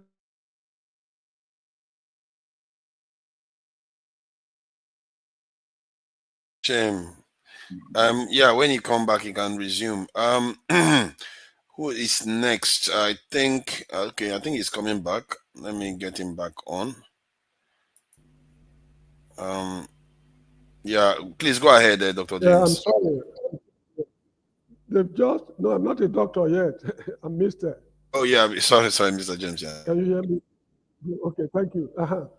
We live inside Senegal. Senegal just concluded a parliamentary election because when they came to power, they flushed out the old order and they could not win the parliament. They could not win the House of Parliament, but they won the presidential election. France has been using the parliament to distort, to create a lot of problems. They have no option than to call for a quick election to rectify this problem. And now they've got hold of the House. They've told the French military personnel to fork out of the country. The same thing I was told happened in Chad Republic. So the whole of West Africa right now, probably with the exception of Ivory Coast, there's no French military base in the whole of West Africa. Now we are gravitating towards France. It has very serious political implications because there's going to be a military showdown between the Russians and the Americans in West Africa. And if Nigeria happen to be gravitating towards one of these superpowers, then we are in for a very mighty trouble. So now is the time for Nigerians to wake up. And not only that, we should be tired of saying we are tired, because from the look of things, we are not yet tired of saying we are tired. The earlier we get tired of saying we are tired, the better it will be for us, and we know what to do to fix the problem. Because I'm foreseeing very terrible security problem is coming up. The Islamist, people, they want to take over West Africa. And the French want to regain West Africa. The Americans, they want to have a foothold in West Africa. They are finding it very difficult to talk any other country into, to get along with other countries who will give them a military base. Liberia will no longer do it. Because while they were in Liberia, civil war broke out and they turned their back on Liberia, and Liberia suffered catastrophically. So they find it impossible to go back to Liberia. So, ladies and gentlemen, we should all wake up and we should brace up for a terribly hard time ahead of us. The future is very bleak. We've toyed with our security, and this is the consequence. This is the price we have to pay. We will never get it right easily. From the look of things, thousands, if not millions of people will lay down their lives for this very problem. A very mighty trouble is coming. Thank you. I agree with Mr. James. I have to say I agree with him. Yeah, it might seem like it's far-fetched. What he's saying, we have to be worried. Trouble Honestly, is coming. it's really bad. Dr. Kelly, thank you for joining us and trying to meet the standards of the channel. Welcome. You forgot about Chinezo. I thought it's Chinezo's time. What are you doing? Sorry. No, I'm welcoming Dr. Kelly. Oh, okay. No, I thought you're giving him a preference, It's okay. Oh, no. He was here a lot earlier. We were just keeping him backstage because he was lying down. Yeah. Thank you for coming in, Dr. Kelly. Please go ahead. You are muted, by the way. So, did anybody watch the presentation at the Athena Center by Osita Chideko about the election? Yes, I watched it. Yes, I did. So if you watched it, and you can bear with me that the electoral process in Nigeria is not catch and carry, and the APC has messed up the electoral system that even the back end server of the INEC now, they are cohorts of every step of the way, the manipulation from the ward to the coalition center, INEC. If you watch that presentation, there were even forms that was not authorized that was scanned to the IREF. Sorry, doctor. We are actually currently discussing the trip of the president. I understand. So I'm trying to give you a background. So the trip of Tinubu is not going to produce anything. The electoral system is compromised. The judiciary is compromised. The House reps and is compromised. The executive is compromised. So this man is just he is just so nepotistic that the trip to France, it is not going to produce anything. It is just a show. It is just a show. They just went there for a show. What are they going to sign? Frenchmen are not going to come to invest in Nigeria because you don't have the right environment. You don't have the necessary environment for investment. If some of you or some of us here tell you how much you have invested in that country, we regret putting such investment into that country today, and you will be like, wow. I can confidently tell you that I've lost well over $1 million in Nigeria because of lack of good roads, lack of electricity, and no honesty. How can you go over there and you have a problem with anybody? You go to the justice system, it takes about 10 years to resolve that problem. So, Nigeria, all these discussions we're having here, whatever where, I'm in Texas, but whatever where we're having discussions, it's not making any effect. The people back home, they don't care about me and you. They don't care what we talk about here. All they care is what they, whatever they want to do, they do it. So they don't care. Us coming here to, have these kind of discussions, they don't listen to us. They don't listen to us. Every election in that place now is compromise. The election of 2027, the result has been written already. The result has been written already. So my, fellow panelists, or fellow, I don't, the country is in shambles. I can tell you that.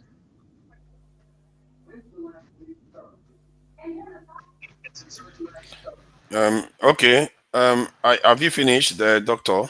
Yeah. If you have a question, I can answer it. If anybody got any question for me, I'm ready to answer it. If we don't have good electoral system going in 2027,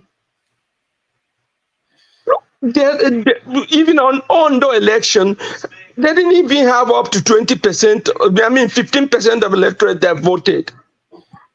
Here in the US, of course, forefather, you deal with statistics. You know how many people, excuse me, that voted in the US election. Yeah. So, I don't know how we're going to be staying here talking about Nigeria that is not moving forward, is not moving backward. Look at this thing that, the Calabar Expressway. What is the destruction of those properties? And they rerated it somewhere else. They destroy all those properties. People's properties will destroy. I heard that yesterday the motor pass market in Lagos was on fire. Look at the destruction of wealth. No matter who it belongs to. I am an Igbo guy. No matter who it belongs to. Look at the destruction of wealth in that country.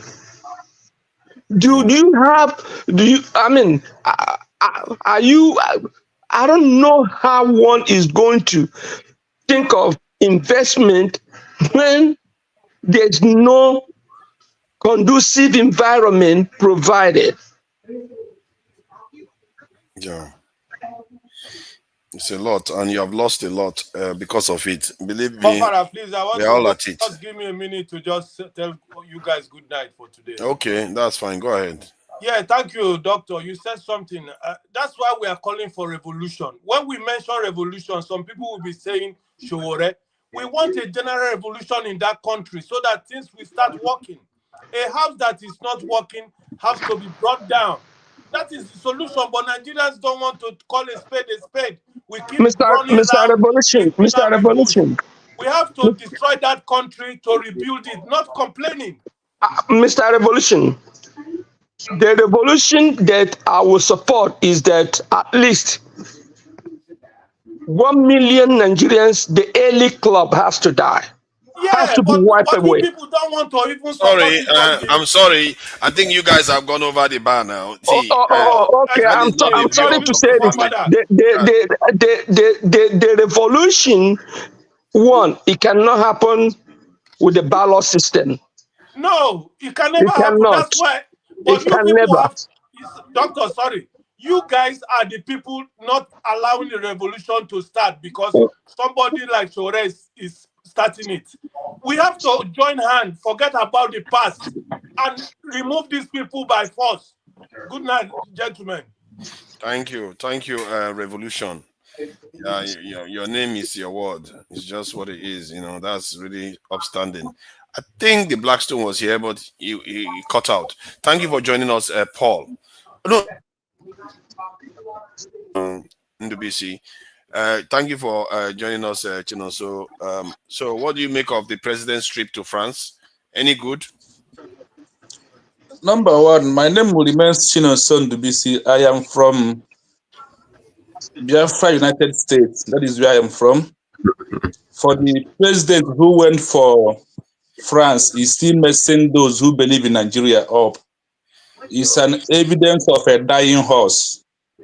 It's a really disgrace for those who believe in Nigeria, because those who still believe in Nigeria, they are also my brothers who live in Nigeria and who believe, because we must have different beliefs. That is why you have different parties in Nigeria. You have APC, you have PDP, you have APOGA. So you choose your choice. So for those who see that they still choose Nigeria, there are those who believe in Nigeria, and that is what their president is doing them. So what, no matter how they say it, is left for them, like somebody said, that this structure of the building is not good. It needs to bring it down. When we bring it down, we now ask ourselves, how are we going to move? And if we want to do it, we don't need to bring statements or tribal mark on it.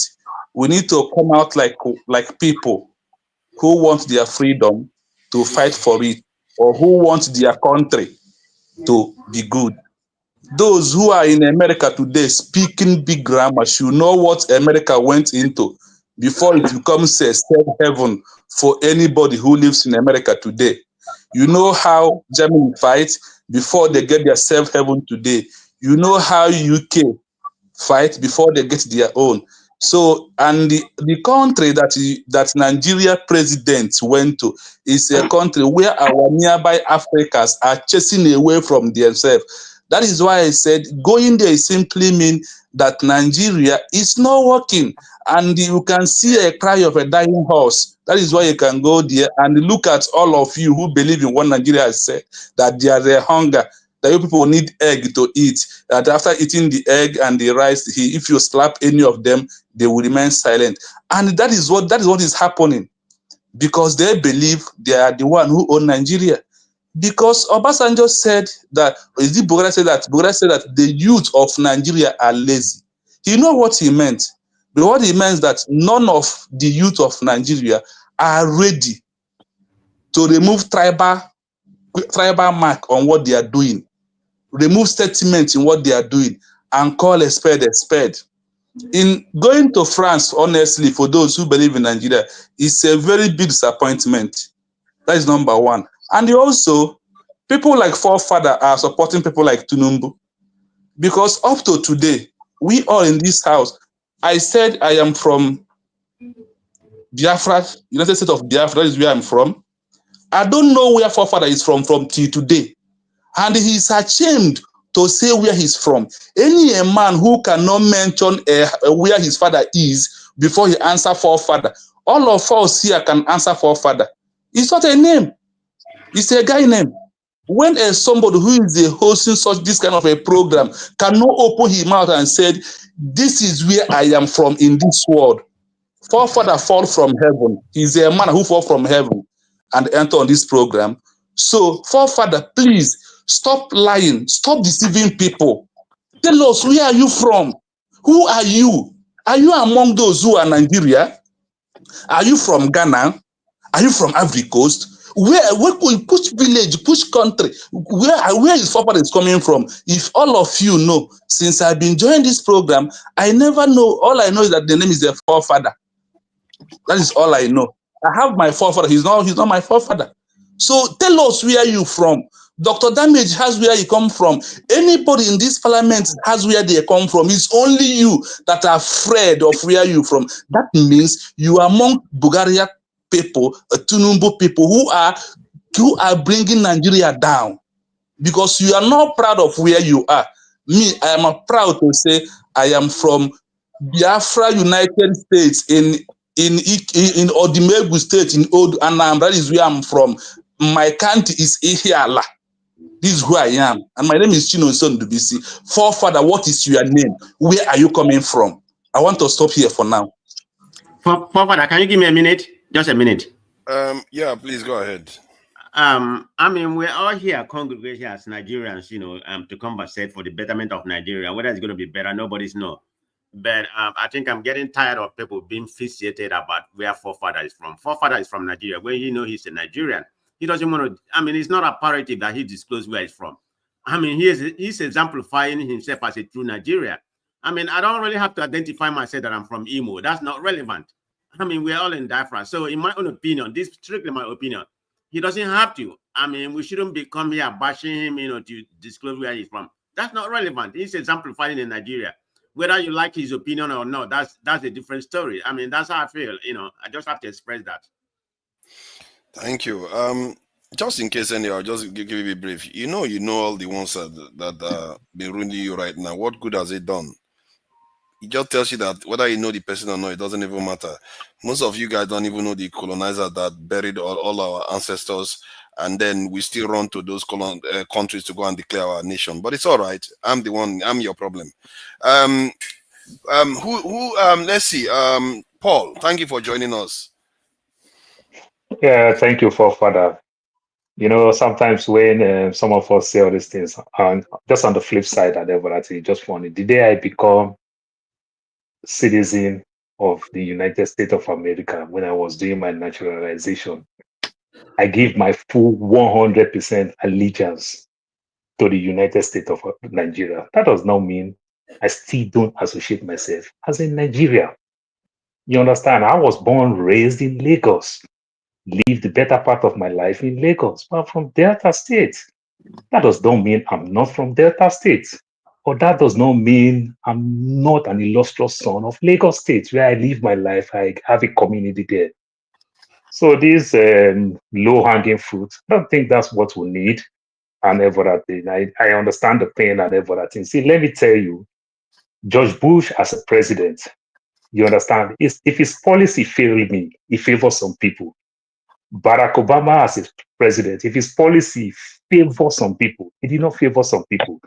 That's how the Nigeria of today is. Yes, truth be told, the government has been failing us tremendously.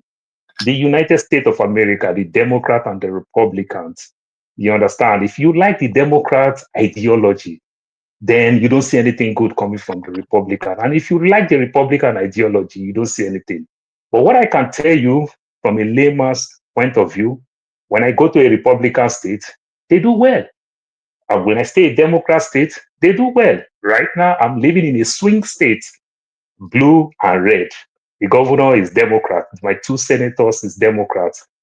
But the status of assembly is dominated with Republican, more of a red state. And therefore, that in last election, Democrats won. This election, Republican won. You understand? Are my kids do well? Am I doing well? The answer is yes. Are they not doing well in certain things? The answer is no. It's called politics. That's why we debate. That's why we vote over these things. You understand? I vote my last election because of something that dear me much, much important. I vote in that direction. You understand? Do I like my Igbo people? The answer is yes. Do I not like some of my Igbo persons? The answer may be also yes. Do I like my Yoruba people? The answer is yes. Do I not like some of my Yoruba people? The answer may also be yes. It comes like that. But we don't need to demonize ourselves when we're talking all these things. Tinubu going to France, I think Tinubu, you understand, let us down. But why did Tinubu let us down? Some of us who watch football, in my layman's way, when they talk about football, they say winning team don't change strategy. For ages, Africans has been going to this big league, go beg money all the time. You understand? So it just like they say winning team don't change strategy. That is what they know how to do. Maybe that is what they know how to do best. You understand? They go there, they go complain, they go ask for handouts, they go ask for aid and the likes. That is what they know how to do. They don't know how to cut deals. Because when they go cut deals, even work against them, because these people will come back and threaten them.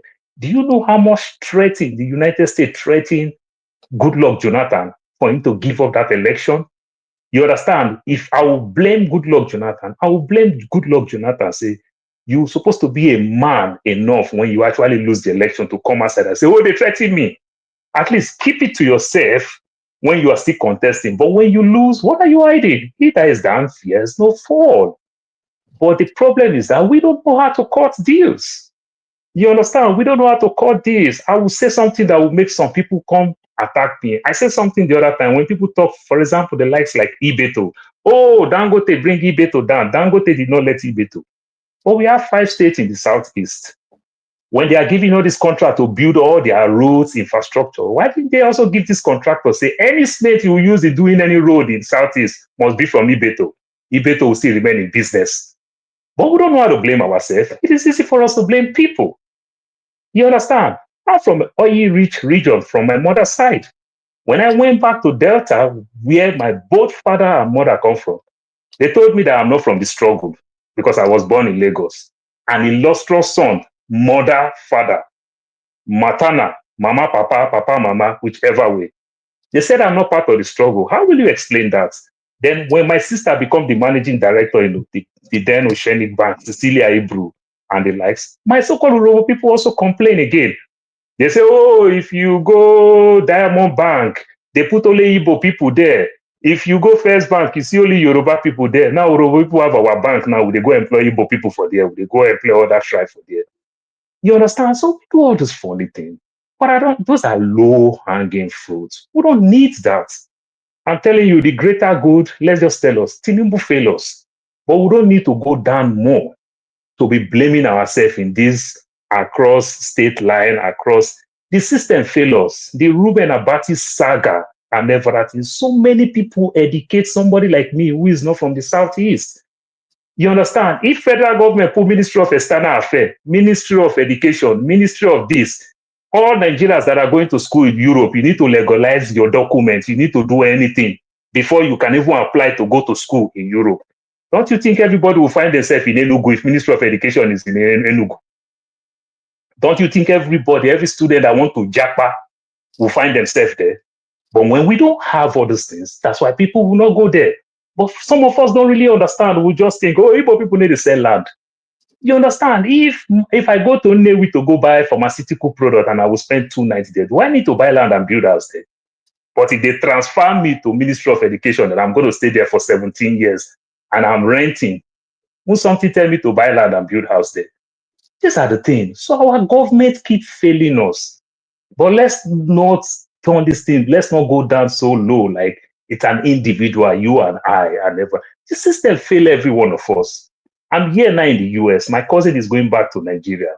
You understand? When people tell you in abroad that they are going back to Nigeria, you feel like a child, you want to go. The people in Nigeria, if you are living in Nigeria, going to abroad, they say, hey, God go do my own one day, or I will go the abroad. But we in the abroad, we love to go back home. And when home don't look like home, we feel bad.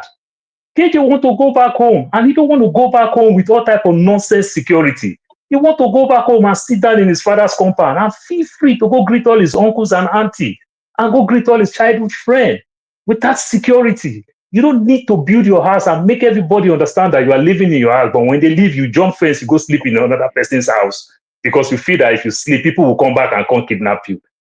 My brother, we don't need this low-hanging fruit. You understand? That is not our problem. Tinubu fail us. Yes, we agree. But let's not trickle it down too much. Please. Thank you. Thank you. Thank you for that. The Blackstone, are you there? Thank you for joining us. What do you think? This topic has gone long, you know. I think I probably need to find a way to round it up. It's just that people keep coming. So, the Blackstone, what do you think about Tinubu going to France? I say, what would I say? Good day to everybody on the panel and on the comment section. Yeah, Tinubu went to his second country now. Yeah, Tinubu will be going to France even before he become a Nigerian president. So it's nothing new. That is Tinubu's second country. At least, let me say, his place of rest, where if you want to have anything to go and relax after the Nigerian stress, we go take that and go to France and go and relax. All those ceremonies, for me, for just like, I guess one of the major reasons Tinubu always go to France is for medical treatment. That's my own personal belief. Because all those meeting, Macron, do those things just to cover up. Because we know what happened when Buhari was in power. Everybody knew that when Buhari travels, he's going for medical checkup. So Tinubu have come with an idea to cover it up.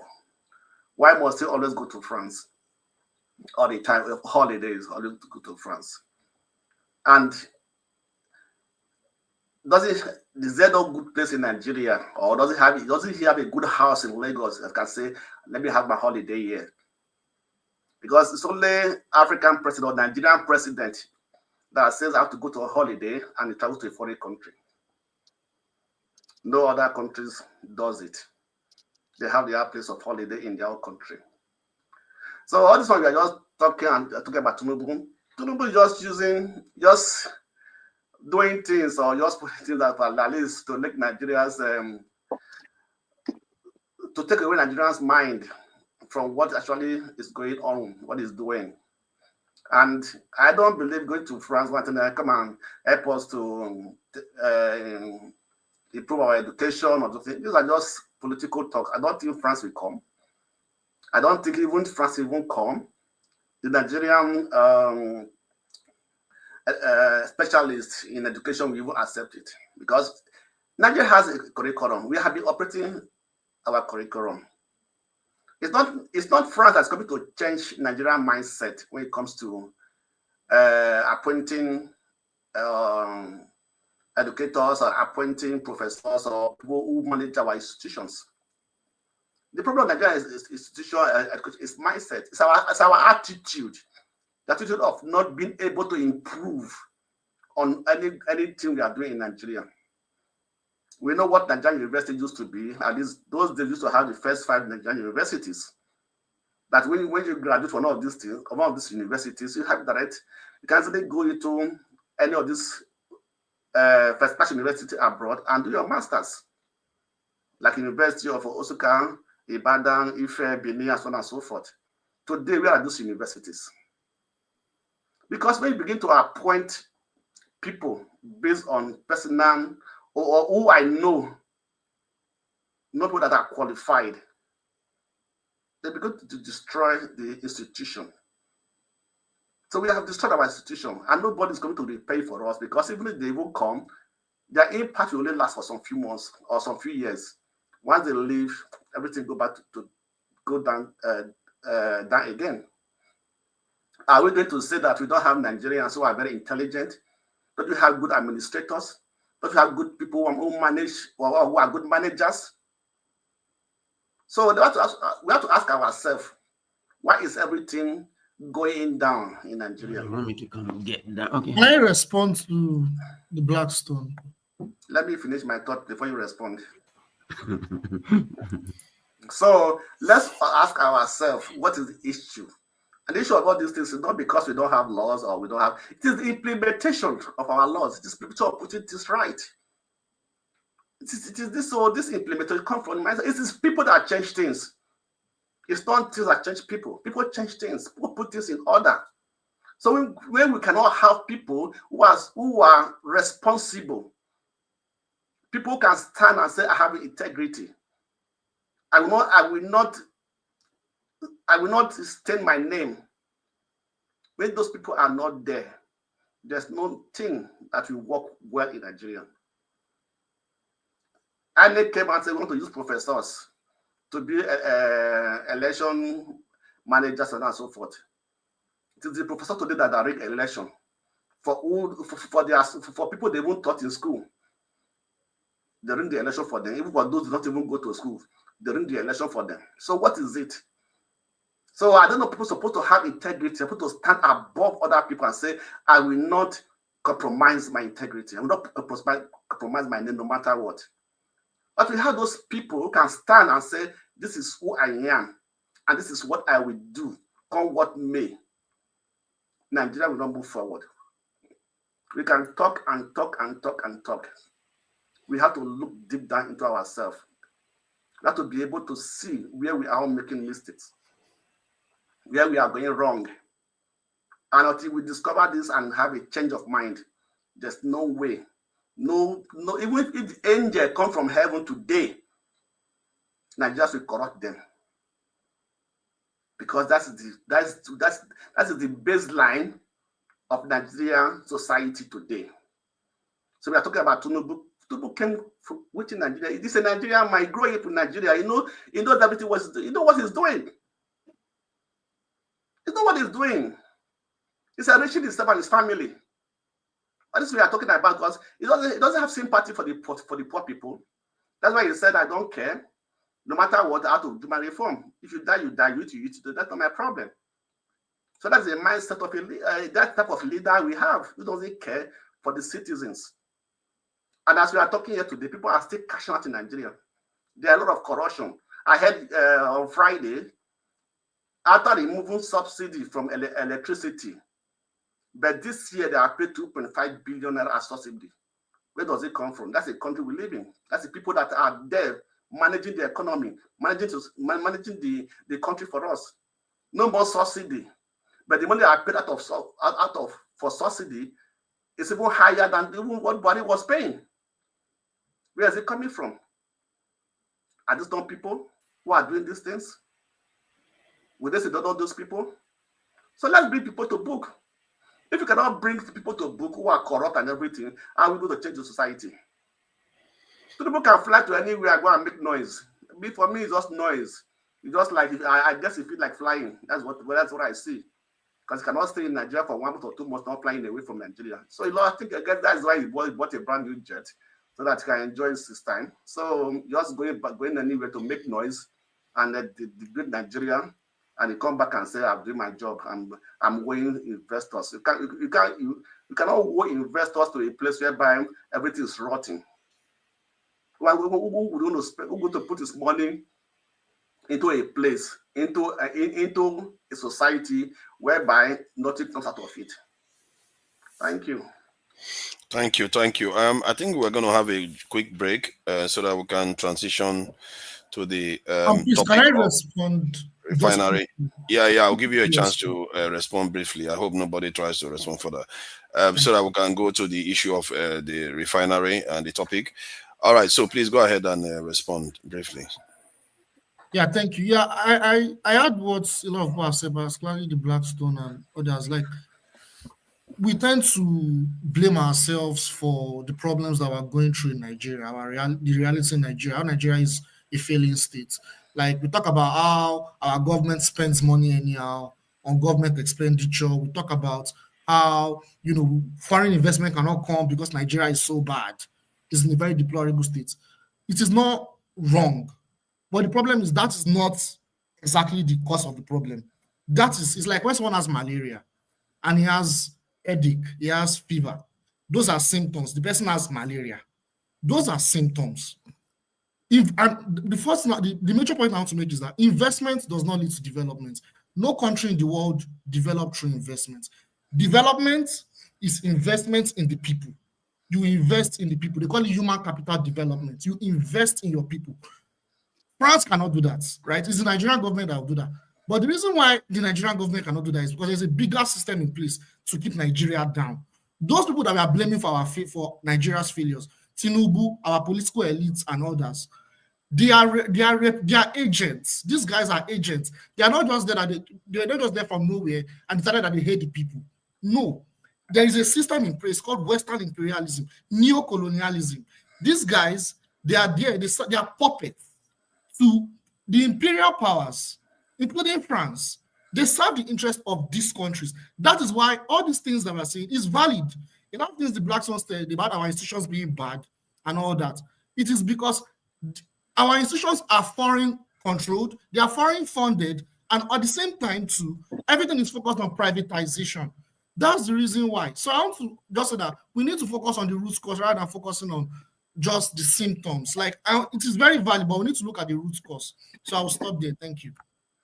Thank you. Let's just go on a quick break and, let's just enjoy some relaxing music, to lift some of our spirit. It's been a great day with all the gathering and all. So let me find one. Where is the song again? It was just here a moment ago. All right. I found it. All right. Thank you.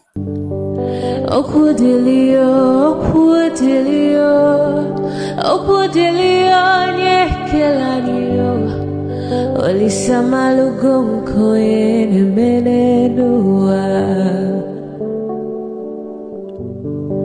Okudilio, okudilio, okudilio, nyekelanio. Chukuna malugo yo biadio cha. Agaranya chogo kowe bili. Agaranya chogo kowe rienio. Owe chuku bezie chuku.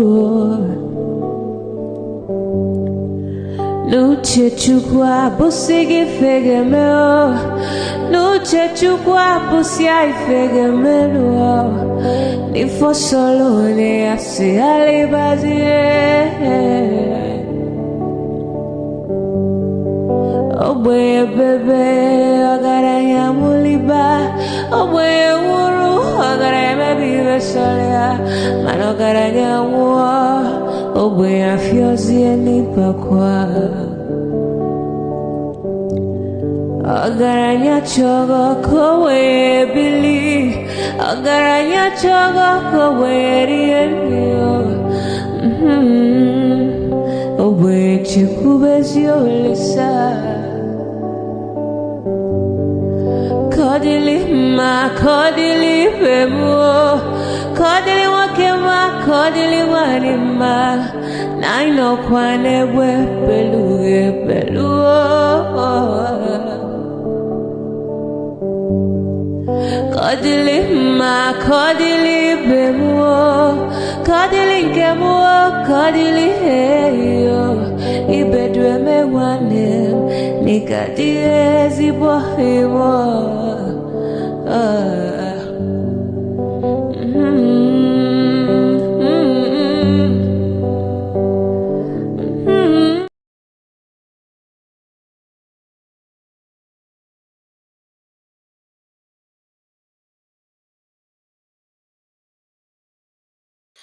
All right, all right. So yeah, let's get back to the topic of the Nigerian refinery. Port Harcourt Refinery is quite a big news. When I heard it, I thought it was a great thing that the refinery is back in operation. Then all the enemies of progress came out and started pouring cold water on it, saying it's a blending plant, that nothing is happening there. I don't know what the truth is anymore now. I was beginning to think that things are looking for up. That if the refinery comes on stream, Dangote refinery is supplying petrol too. The demand for the dollar will reduce, and the Nigerian currency will appreciate. Guess what is going to happen? The petrol price will crash. If the petrol price crashes, Nigerian workers have already gotten a pay rise. So it means that they are going to start feeling better. They will have more money to spend, disposable income. But I don't know what is going on with this refinery. Man of Prestige, what do you think? Is it for show or is it real? And is it a good thing that the Nigerian refinery is back on, is working? Yeah, thank you very much. I thought I was going to talk about the tax bill. That's the one I read and that's the one I read very well. I have an insight about. But you brought this up. You're the moderator, so thank you. Yeah, having said that, I mean, it's like everything in Nigeria, which is like abracadabra. When I first heard about it, I thought it was a move in the right direction. But as we know, somebody in River State or I don't know the person in particular, the traditional in that particular area. They said it was that oil has been there in the last 3 years. So that's what they are using, to make it seem like, they are pumping oil. But that get to baffle me. Why does Nigeria does that? I mean, are we going to live on propaganda, try to make the government look good without doing the right thing? Eventually, people is going to know whether you're pumping oil or not. I mean, what's the purpose of that? I just don't understand about when it comes to Nigerian space. We don't do anything correct, But I hope, the people who speculated that, there's no oil being pumped, all those trucks being showed there was just for a showcase or whatever. But why would they go to that length to deceive us?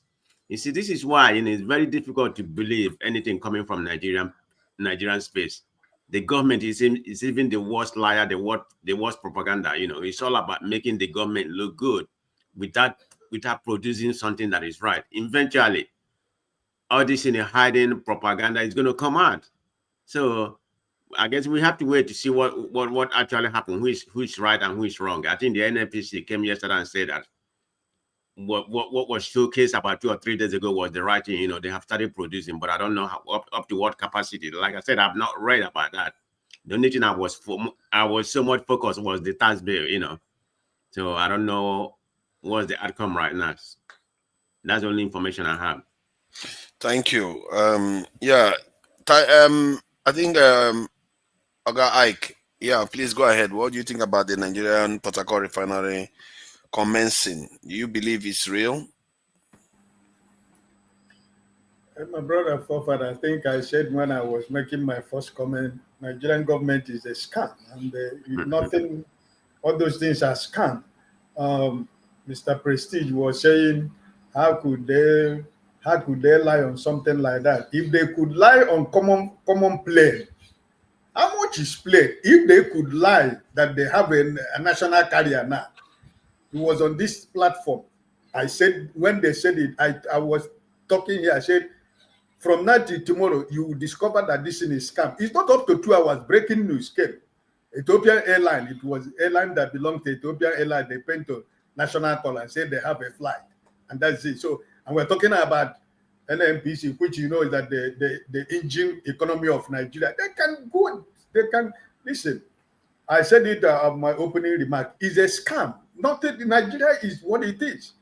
A government that is based on propaganda and lies and scam is always like this, because whenever they lie, after 2 days, 3, 4 days, you see the real truth and they begin to clean up. That's why in the presidency, how many spokesmen do they have? They're up to 7. I don't know how many they are. Everybody, I don't know what the spokesmen.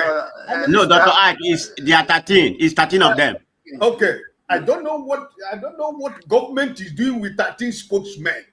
In one government, you can imagine the craziness of what we're talking about. So I want to tell you that I believe that man who I watched on the interview, it is a scam. It's not just a news. It's every Nigerians know.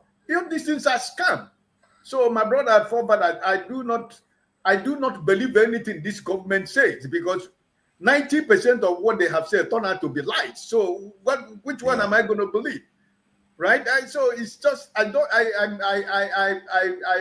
pour out my frustration on my first comment, because I am so upset with Nigeria with what is going on. You never wake up in the morning and hear any good, before you think you are hearing the good news, another breaking news will come. So listen, it's frustrating, my brother. I do not believe this government. I don't even see them as government. Like I told you, it's an illegitimate government, and I will never ever, whatever they do it for themselves. As long as I am concerned, I don't care what they do, because Nigerians that are living there know what everybody is saying is the truth.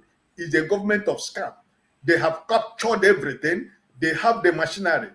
They were telling us that Wike was banned from Asorok. Was it not the same Wike that is with the man in France? So listen, my brother, I have nothing to say about the Port Harcourt Refinery scam, my brother. Thank you, man. When I saw it, I was, like, is that a national refinery that we spend billions fixing, or is it one of these, one where they tamper with the pipeline and start stealing? It's like the guys don't look professional. Nothing like the Dangote one. That's why I play the video, so we see the contrast. Sorry, forefathers.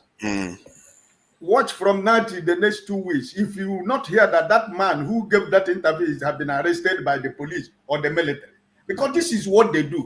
I think when somebody like you, who is a journalist, when you make an allegation against a government, I think the first thing the government is supposed to do is to make their own investigation. It's not to arrest somebody who has said something. Investigate as a government machinery. Use their machineries to make an investigation, find out what is the truth. But no, because they want to silence everybody. They want to silence any news that is they know that is not to their favor. So, my brother. Thank you, man. That refinery was okay. Yeah. Tone hasn't said anything. He's just coming. Let me see if I can get his name. I think I can't see his name. Sorry. Tony. Okay. Thank you for joining us. There is audio in your background. You may want to. Can you? Are you on a trip or something? You know, it's like there's a lot of sound in the background. Yeah, if it is TV, turn it off or something. Please go ahead. You're muted. Oh, muted again. You're muted. You're still muted. You are still muted. Okay. You see this phone business? Go ahead. Okay. Mm-hmm. Okay. Greetings to everybody at the platform and those listening. I'm currently in Nigeria. Yes, I'm speaking from Nigeria. I've been listening. I've been listening for a while from the discussion on the president's trip to Paris. I think that there is some misconception about the the Port Harcourt Refinery. Is it working? Yes, it is working. What is the capacity? Is 60%. What is it producing? Is kerosene. It's not producing fuel as we speak. And I think that that information has not been properly conveyed by the press. So it's not a scam. It's not. It's not a scam. There's a turnaround that was done, partially successful. Fuel hasn't started refining crude. And so that's why we haven't really seen much in terms of output. Sorry, so those trucks that they asked them to come and start loading, so they are loading kerosene only? It's kerosene. It's not PMS. It's not PMS. So that's the situation. So I just want to correct the impression that some people in the platform have said it's a scam. It's not a scam. There's a turnaround, and we need to commend the government because this is something that has been on, and every successive government has been failing. But there's some progress. But the story is not being told. This is a fact that you can cross-check. But like I said, it's kero. It's all about kero right now that is being produced. So watch and see how this is going to turn around. Let me just ask you, and what impact? The kerosene, is it something we used to buy from overseas before now, or our local refiners were already able to make kerosene? It's the story of kero is unfortunate because this is the poor man's. This is something that is used for domestic application, and that's unfortunately government has not focused on it so much. Maybe because in terms of profit, it doesn't get more money. In terms of export. So were we buying it before from overseas? I'm not sure about that, but you hardly will go to the fuel station and ask for kerosene and get it. You hardly will get there. So what you see is diesel and PMS, because PMS is what is mostly consumed and what people use for both domestic application and for cars and so on. So can I ask Mr. Tony something? Yeah, what did they use kerosene I think for? I think it was Righteous Man first. I just wanted to ask him something. What did they use kerosene currently in Nigeria for? Is it for lamp or whatever? Do you know what is this kerosene? Are you asking me? But you know that the rich men in Ikoyi and Victoria Island and Banana Island don't use kerosene. They don't use it. So what they use kerosene? It's sad because this is what the poor man in the villages use and so on. Even in the cities, they use for their lanterns, they use for cooking and all sorts. So that aspect was neglected for a long time. How many people use gas? The poor man doesn't use gas. He can't afford it. It's expensive. So yeah, but let's see what's going to happen. I expect that you could do anything of such with Port Harcourt or Kaduna Refinery, because these are old. Technology is old, and a lot of money has been poured into it. And so for some people, it was just a waste of time. So forget about this thing. And particularly in the age where we are in now, where technology has advanced so much. So some people said, pumping in, putting in money there, just a waste. And we've wasted quite a lot of money on those refineries. Yeah, we right now as we speak. Yeah, right now as we speak, I'm wondering if you have a breakdown if the parts will be available, because this is old technology. I would have thought the parts should be readily available. What kind of parts are they? The pipe here and pipe there, a few this thing here. I don't know what the big deal is. I don't know. KJ, please go ahead. Why KJ? Does he stop? He's just coming in now. Go around. No, I think he just wanted to interject. Wow, so that we can go. I thought it was just interjection now. I thought it was just interjection. Man of President has spoken. Tony has spoken. So I think it's Paul's turn then. If it's not an interjection, then it's Paul's turn. It's just an interjection. I want to say to Mr. Tony, much as your story sounds very sweet, you are probably very far away from the truth. And I say that because I have more information on that. And this information are coming from people who work in the refinery. Okay? So all that whatever the government is doing, they know what they are doing. They want to deceive the Nigerian people to think that this product they are loading now has been in that place, okay, for long. And if in fact that is what they are just simply loading. And the first day they loaded six tankers. The second day they loaded 4 tankers. As we're talking today, they're not loading. So what are you saying? Yesterday they didn't load. Can I reply? Look as if maybe people. Can I reply to that? Can I reply to that? This is what you read. This is what you read. Yeah, let him finish. This is what. Try to keep it brief, KJ, so that Paul can go. Yeah. Listen, I just want to conclude. It's not what I read. There are videos on internet in the internet. These days you can hardly lie because it's a blending machine. It's a blending machine. They are blending it. They're not even processing it. They are blending. That's what they said. They are blending. I beg. So let me just call to attention some things on these viewers. The people that have been donating today are people we like to describe as enemies of progress, like one man went to Mo, and who is the other one? The Kolata. Kolata is like a possessed man, and it's only Igbo basic that has donated good money. You see all the money.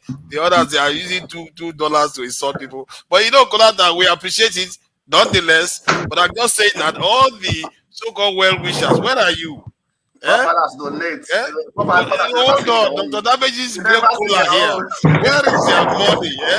After they will start insulting all these so-called people. When you tell them the bitter truth, they call it machine. What is this now? Machine. I'll keep telling it to your face what is going on. You can't deceive Nigerian people no more. If you like, call me propaganda from now till tomorrow. I will insist on saying that. Okay? Thank you. I don't blame you for being skeptical after the Nigerian Airways stuff, not palaver. Righteous man, brief one, please. Yeah, my brother that just spoke, please, are you working there, or you are a government agent, or you belong to the APC?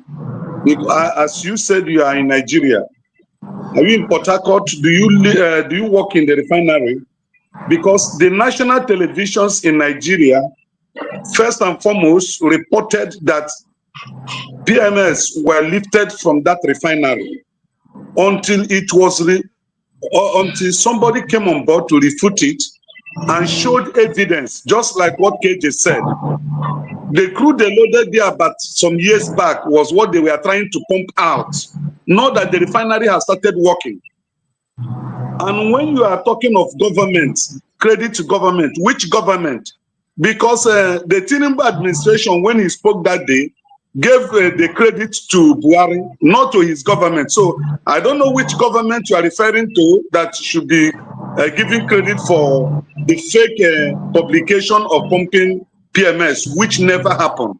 It was kerosene they pumped out, but they came to deceive us. And you are telling us to give the government credit for telling us lies and deceiving us? Oh my God. Thank you. Can I respond? Okay, brief response so I can go to Paul. And Paul will probably give you something. I have given the facts as I know them. So there are journalists there you can research.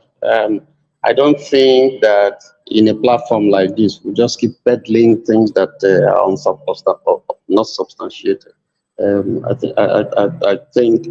I think I still say here in the platform that the Kaduna refinery, that the Port Harcourt refinery is working, but not to full capacity. And I've said what it's producing. That is what I know. You can research it. So I'm not standing. I'm not a government megaphone, and I'm just speaking from what I know. Mr. Tony, it is on this platform when we said that the airways, Nigerian Airways, was not in existence. You people fought and fought and fought. Eventually, now look at where it left us. So I'm not even ready for that. You know, people. Nigerian Airways, you see, people who are working in the refinery have said even that. You are saying you are not even that, you got to get your facts right. You know, Ethiopian airline used to be the best in Africa airline. I don't know if it's so, and it has had an arrangement with if you messed up your Nigerian Airways, and when you were flying, everybody was flying free. Politicians and people who were working in Nigerian Airways were flying free, taking their girlfriends and so on. You didn't know that you're robbing that airline and destroying that airline. So you're paying for the consequences of your action. Now, what has happened is that there have been so many attempts to bring back for Nigeria to have a carrier. It has failed. So Ethiopian Airline, this is not only with Nigeria that they're working with. You know, Nigeria went into arrangement with Ethiopian Airline to help it, which is a shame for me, you know, to help it and resuscitate, you know, its flying capacity. And so that it was a lease agreement. So everything Nigeria was doing was actually under Ethiopian Airlines. So what about betting Nigeria? What happened to betting Nigeria? The parts, what I'm saying is that there's a lot that is being put out there that is not properly explained to people in the way that they can relate. They can relate to. So and a part of it is the politician. Has put everything in the public domain. Okay, please, can I come in because they're going to shut down this program in the next 20 minutes? Please. Thank you. Yeah. Yeah, for father, it's so funny when we talk about this thing. You see, some of us went to school. When you do research, you go defend your research. You understand? So sometimes when some people tell us, say, go do research, give us materials that we can do research with. Why don't you give us where we can research? Because some of us, maybe as little as only Arise News, we get to understand that it's a blended product. You understand? And that research may not be correct, but that's the only one I can lay my hands and everything. You can give me alternative so that I can double check my information, so that I can be well updated with my info. That's just it. So the Nigerian refineries, I don't really think it works very well, because when we're talking about DPK is one of the lowest byproducts that comes out from crude. You understand? How do you start? You didn't even get your PMX and everything. You just go straight to DPK. You understand? DPK, don't get me wrong, DPK, Nigeria really need DPK because gas is very, very expensive for the downtrodden in Nigeria today. So if they pump a lot of DPK into the country, some of us will go back to our stove and use our kerosene, as is known, kerosene, DPK, dual purpose kero. We can use it. You understand? But there's nothing wrong for government to understand the pain that people are going through. That's why they try to make provision for people to have this DPK. We don't need all the lie. We don't need all the lie that the refinery is working. If the refinery works, give us PMX. You understand? Give us everything that we want. You understand? We need Jet A1 aviation fuel. Dangote today supply Heathrow. You understand? Sell aviation fuel in the UK today. You understand? Give us the things that will make life easy. It's not working. Just come outside. It's a work in progress. But we don't need to politicize everything that we do. Then when people talk about this aviation before they shut me down, when people talk about this aviation, every time they lie, I'm an aviator. That, oh, they allow everybody to fly. That was make Nigeria Airways go down. That is a lie. I live in the US. I work here. Look, if you work in Delta Airline for 10 years, you're going to fly, you and your family, for life. If you work in United for 10 years, you're going to fly. If you resign, you are no longer working there. You're going to fly for life for free. What is free? It is called standby. If I want to fly today, I am standby. If no passenger, the aircraft is not full, that is when I will come in. So people can fly the so-called Nigeria Airways. When there's no passenger, you put people in. That's how you market people. That's how you lure people. It doesn't really matter. Working Nigeria Airways, it is not about the aircraft. You understand? It is about our maintenance culture. You understand? It's our maintenance culture. The way you do your C check, your A check, your B checks, and every other thing. So when you say Ethiopia is doing very well, it's not the passengers Ethiopia carry. Ethiopia use those things to market people. But Ethiopia do very well to maintain nearly the whole of South Africa, South America aircraft. They all go there for C check. Instead of you to spend the $200,000 to go for C check in America or to go to Toulouse in France, why not go to Ethiopia where you can spend the $70,000? So they make more money in terms of maintenance. You understand? That is what kill airline. How you carry passenger in Naira and you maintain the aircraft in dollars or in euro. You understand? So it's not those passengers. It's time for us to say the truth than for us to be playing. We cannot politicize all our life. That's all I'll say for now. So the other people will come Thank in. you. Let me share this video about what somebody was saying about the refinery. I think Show share this link with us. So let me play quickly. I don't think it's cause for celebration yet.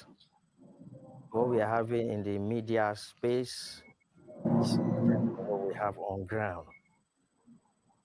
I can tell it to you on authority as a community person that it was just a mere show we had on Tuesday at the Port Harcourt depot. A mere show in the sense that the Port Harcourt refinery, we call it Area 5, that is the old refinery, is merely on skeletal operation. When I say skeletal, some units were recently brought up and is running. Not the entire unit of the old refinery is functional as we speak. Very slow. I will give them the credit that at least they have started something, but not to say that, according to the chief head of corporate communication of the NNPC Limited, they have put it on the media that they are already producing 1,400,000 barrels per day. That's not the case. That's not true. It's a very big, I don't want to use the word lie, but as an agency that are holding the oil industry on trust for Nigerians, they shouldn't put out some of this information that are not true. The true picture of what happened on Tuesday is that the NNPC has been under pressure to televise to Nigerians that everything is okay, and then that the old refinery has started functioning. I can tell you that the GMD or the CEO, as it were for now, was in Port Harcourt since Monday. The other MDs were also in Port Harcourt. The MD of Port Harcourt Refinery and those heading the operations department, they didn't sleep in the night of Monday breaking Tuesday because of this whole event they had on Tuesday. What was the true picture? The old Port Harcourt Refinery is built with its own utilities, different from the new Port Harcourt Refinery. In terms of tank farm, the tank farm that is servicing the old Port Harcourt Refinery has a different loading gantry at the depot. The party they had on Tuesday was held at the new loading gantry that is directly connected to the new refinery. And so, how does that work? It's impossible. They went there because the storage facility for the old refinery had some stock, old stock, that has been there for over 3 years. And so what they had, they released that stock and then loaded 6 trucks and then televised it to Nigerians that is the production from the old refinery, Port Harcourt Refinery. That is not true. That is not true, Dr. Abate. And so I like Nigerians to know the truth. But they don't need to believe me, because Nigerians, no matter how you paint the true pictures to them, they get sentimental, they get tribal, they want to whip some sentiment and all that. The product that was loaded, and let it be on record that it was only 6 trucks. According to them, they put so many data out there, but it was only 6 trucks. They were using it to calibrate the new loading gantry.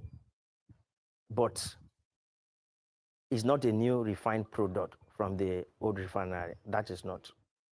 I think that is the status we have. As at yesterday, they also loaded. But let me shock you, Dr. Abate. If we are celebrating that the Port Harcourt old refinery is already functional, how come they loaded only 4 trucks of product the whole day? I mean, starting from 7 a.m., the work resumes at the Port Harcourt depot. It was only 4 trucks that was loaded till about 8 at night. Only 4. And these 4 trucks were actually under the loading bay areas. They were loading them, and they say it's automated. How can you have a truck under a bay for more than 6 hours under an automated system? Back in the years when we had manual loading system, it doesn't take 45 minutes for 130,000 or 33,000 liters of truck to be fully loaded. You can ask from any operational staff or any person that has been at the depot area. Manual system loads a truck for about 45 minutes. So fully automated, fully rehabilitated, and then you tell us it's 70% operational, and then you're loading 4 trucks for a whole day. 1 truck staying under the loading gantry for more than 6 to 7 hours. Yep. Welcome to Nigeria, the country where old tech is new tech. What am I go? See, this kind of stuff gives me trust issues, man. I don't know where to start with this one. I really don't know where to start. I'm just completely. Please, if you can allow me, I want to step out for a while. Olga Ike, you want to talk now? No, I want to step out. I just want 1 minute to say something. I step out and then I come back. All right, sir. Okay. My brother who said that it's not a scam, and Mr. Paul, who is in this field, maybe I should remove scam, and like the young man was saying, let me not say it's a lie. Okay, maybe let me use deceit. Is it deceit is okay for you, or lies is okay for you, or instead of scam, let me withdraw scam and say it was all about deceit and lies. So forefathers, at least you make a lot of research from the news. It was an arise from what you are hearing. You can make your mathematics and know where this country called Nigeria is. God bless you. I'll be back in 1 hour time. Don't take me out completely, forefathers. God bless you. Thank you. Thank you. I appreciate that. Thank you. All right. So yes, this is thank you for joining us. I don't know, Paul, have you okay, Paul has spoken. The Blackstone Forefather, hasn't spoken. Before I get into I trouble want to with the go Blackstone. now. I just want to quickly address that man that calls his name Tony. I don't know why he should be wearing behind that name in the first place. It's an insult to myself. Sir, with all due respect, you're a liar. That's what I've come to tell you. You are lying. You live in Nigeria. You don't even you said are you trying to listen? You better watch the place that you come and give us rubbish. This platform is full of very smart people. Let me just tell you. Thank you. You can put me backstage. I'll come back later. Yeah, thank you. Thank you for coming. Forefathers, can I respond to that, please? Just 1 minute. It's all right. It's all right. You just said that you're a liar. No, I'm not. No issues. No issues. I just wanted to say that I did say, from what the video that you posted is quite clear. You can compare it to what I said here. As for the man, I mean, it doesn't. I'm not going to gratify him by giving any reply because he's just, I live in the United States. I'm on a visit to Nigeria, and Nigeria is my country. So he can call me names. He didn't give me that name. So, but you see, when you bring people like this on the platform, they give this platform a bad name. We have to be factual. As much as we say that things are not working well in Nigeria, we must speak the fact. I did say, I mean, what's the difference from what this guy said and what I said? I said Cairo was not. I mean, I said petrol was not being produced. It was not being refined. I said that clearly, and he said that. I said it was Cairo, and I said 60%. So there was no full capacity, and I said that people were being misinformed. So I think that we have to be a little bit careful with what we say in this platform, and then there are a lot of people who have quit this platform, quit listening to this platform because of the kind of things that I was listening when they were calling you all kinds of names and so on and so forth. It's unfortunate, that we're all Nigerians. There's nobody who is a better Nigerian than we are. No, we're all Nigerians. We may see things differently. We may belong, we may have different political persuasions and so on and so forth. But nobody can claim to be more Nigerian than any Nigerian. And I think what we're discussing here, it's not just trying to castigate people and put people down and so on and so forth, but we're looking at solutions. If this wow. Oh, it's in Nigeria. Okay, light is gone. Oh, that is not good. We like to support Nigeria, but this type of stuff is not helping. Yeah. So, Forefather, the mistake he is making when they're talking about blended and refined, it's a two different technical word. That is the part. I think he didn't understand that part. You understand? It's blend and refine. And they blend courtesy with LMA petrochemical. But you understand? Not even with the refinery. Go ahead, KJ. Let me say something. You see, the challenge is that when why you give my title KJ? I'm not the moderator. enemies at the door. Okay. You not bring my turkey for me. When such comments are made, you quickly find people who support it, even though those people also may not have all the information. Paul, remember the first time I was talking about this Nigeria Airways here? How they took me to the cleaners. They said all kinds of things. It was you who came that day to even put some things clear. Eventually, what we are saying played out. Waste time. Everybody's shame, not only to the Nigerian government, but all of us who are Nigerians, because it became a big scandal in the world. Okay, and then when we're talking about this thing, somebody comes here and begins to say, you propaganda. What propaganda? The people are not loading anything. It's not working. It is what they have there that they are now trying to manage, and they manage it. Yesterday they didn't load. Today they didn't load. And let's see what will happen tomorrow, which is going to be a working day. KJ, let them just tell us the well that they got the crude. What well did you get crude that you refine? Where are you getting your crude that you refine? What well? Let me talk my own. Just don't wait. American people, I'm not wait. Talk. You have to do your Thanksgiving. Go and eat your turkey. No, you start with that one, American. You want to divide us internationally now. Okay. Anyway, my take is this: is that actually Nigeria is full of deceit. Nigerian government is full of deceit. And there's no trust. We know NNPC, we know the antecedent of NNPC. NNPC have not be transparent or be truthful to Nigerian people. NNPC belongs to Nigerian people, the taxpayers. But they have used NNPC to enrich themselves. You can't imagine, it's in Nigeria when a company that is not operating, they're having workers that are receiving salary. And they are going on fat. And they are so-called bringing so-called expatriates, so-called expatriates. I don't know any nation that employ people call them expatriates. Only in Nigeria. It doesn't only happen in Nigeria. You know, so this is the problem we have in Nigeria. Everything about this government, and let me say APC government, is all based on lies. Tinubu said there's no more subsidy, but they are still paying subsidy in many things. So where is the truth? How can you expect your citizens now to trust you? And whatever you say, they take it just like that. It will be people will dig into it to go and bring out the facts. Because NNPC has been in this fight with Dangote and so on and so forth.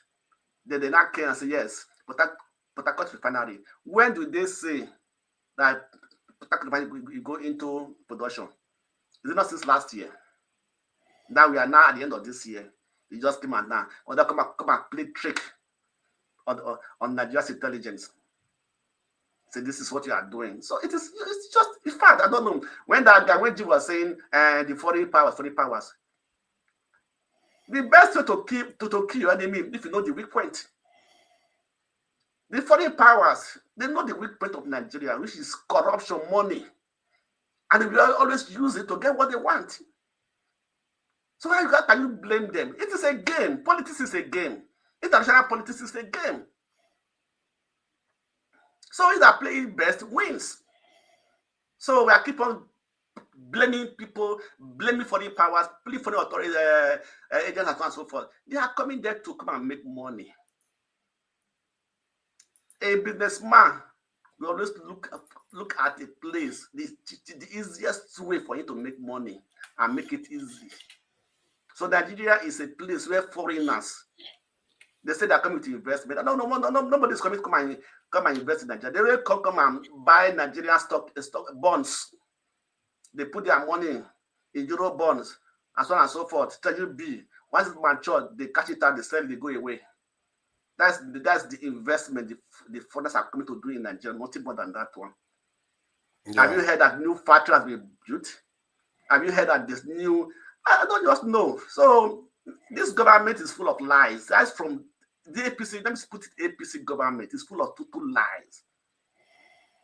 So this is a pity. Yeah, so we are going to be ending this stream now, and we are going to be going to the part 2 to keep this stream somewhere within the 3 hours mark. But we are going to be going to the next topic, which is the we're going to be covering the Independence Day ceremony and how Ekpa was released, the implications of that. And we are going to be covering Okonjo-Iweala being also re-elected as head of WTO. I'm not sure that has helped us in any way, but we have to celebrate anything we can get. Yeah. So that we are all in agreement. Yeah, yeah. Like Kevin Badnock. Like Kevin Badnock. Celebrate anything. We have to take anything we can get at this stage. What the WTO says established because of Nigeria. That is that one. And I think there was one more area, the Chad and the Senegalese kicking the French out. And that was what that was. The journalist, that journalist that was arrested. Yes, but Fisayo. Going there. Yeah, was it for the because he covered this in petrol, the illegal bunkering. Illegal bunkering. I think we'll cover that too. We'll cover that. I think we'll cover that. So I don't know which one to start with. I guess the Biafra one is a bit quite. Father, please, let me just touch, please, 30 seconds. Let me just touch this refinery thing again. You see, the refinery thing is well planned. When they say well, okay, they plan it very well. Remember, Nuribado come to say, oh, we started 1.8 million barrel a day. Because they know, remember during the Dangote saga, they initially said that they paid, the foreign multinationals have paid for all our crude. So that's why they don't have anything to give Dangote. So if they want to say we start our Port Harcourt refinery, then people ask, so where do you get the crude from? Because you say you don't have any leftover crude to even give to Dangote. You see the way they plan these things and everything. Then how much crude did you get a day? Then one Mr. Tony said 60%. The refinery started working for 60%. Is this 60%? That is 6 tank is 60%. So which means 100% will be only 10 trucks a day. Nigeria is a joke. Go ahead. Thank you. So I will be closing this one out. Then we're going to be starting the next one, covering the Biafran this story. And I think some people, let me see what's going on here. Yeah, I'm trying to find the ceremony. I don't know who has got videos of the ceremony itself. It's just people talking over it. Most of the time you hear about the ceremony, what they were doing there. It full everywhere now. It looks like a fool everywhere. It looks like Jagaban has talked to YouTube to remove it because I'm not seeing it. I searched for it, I'm not seeing it. So it's full, but for fun, it look like it's full everywhere, but at the same time, it look like they are still hiding their identity. People are there, but to some extent, they are still hiding their identity, kind of. I can send one to KJ. Let me send one to KJ. Yeah. I have one. Okay, yeah, send one, please. All right, I will be playing us out now with the national anthem. I think that should be more appropriate for. Okay, forefathers, let me ask you. Why is that this platform? You only play Igbo song. Why don't you play other tribe? Oh yeah, get me other ones. I will play it. Get me ones. If you send us your song that it has copyright. Send us from south to north. Yes, send us. If you can send us the ones that we don't have to pay for, that's okay. Exactly. From the south to the north, we'll cover anybody, any song. All right. So let me play this anthem out. Then we'll round up with that and start with the new live stream. I will put the link, the private link for the new live stream in the private chat so that all panelists can be able to transition smoothly. And it's in the private chat now. And those that want to join us on the live stream straight up, I'll also include that in the public chat.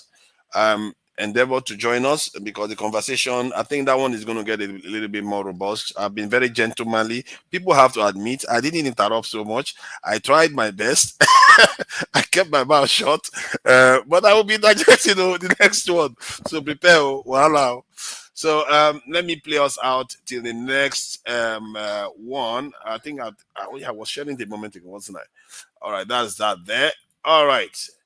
See you guys on the next live feed. Just look out for it, and it's right there. All right.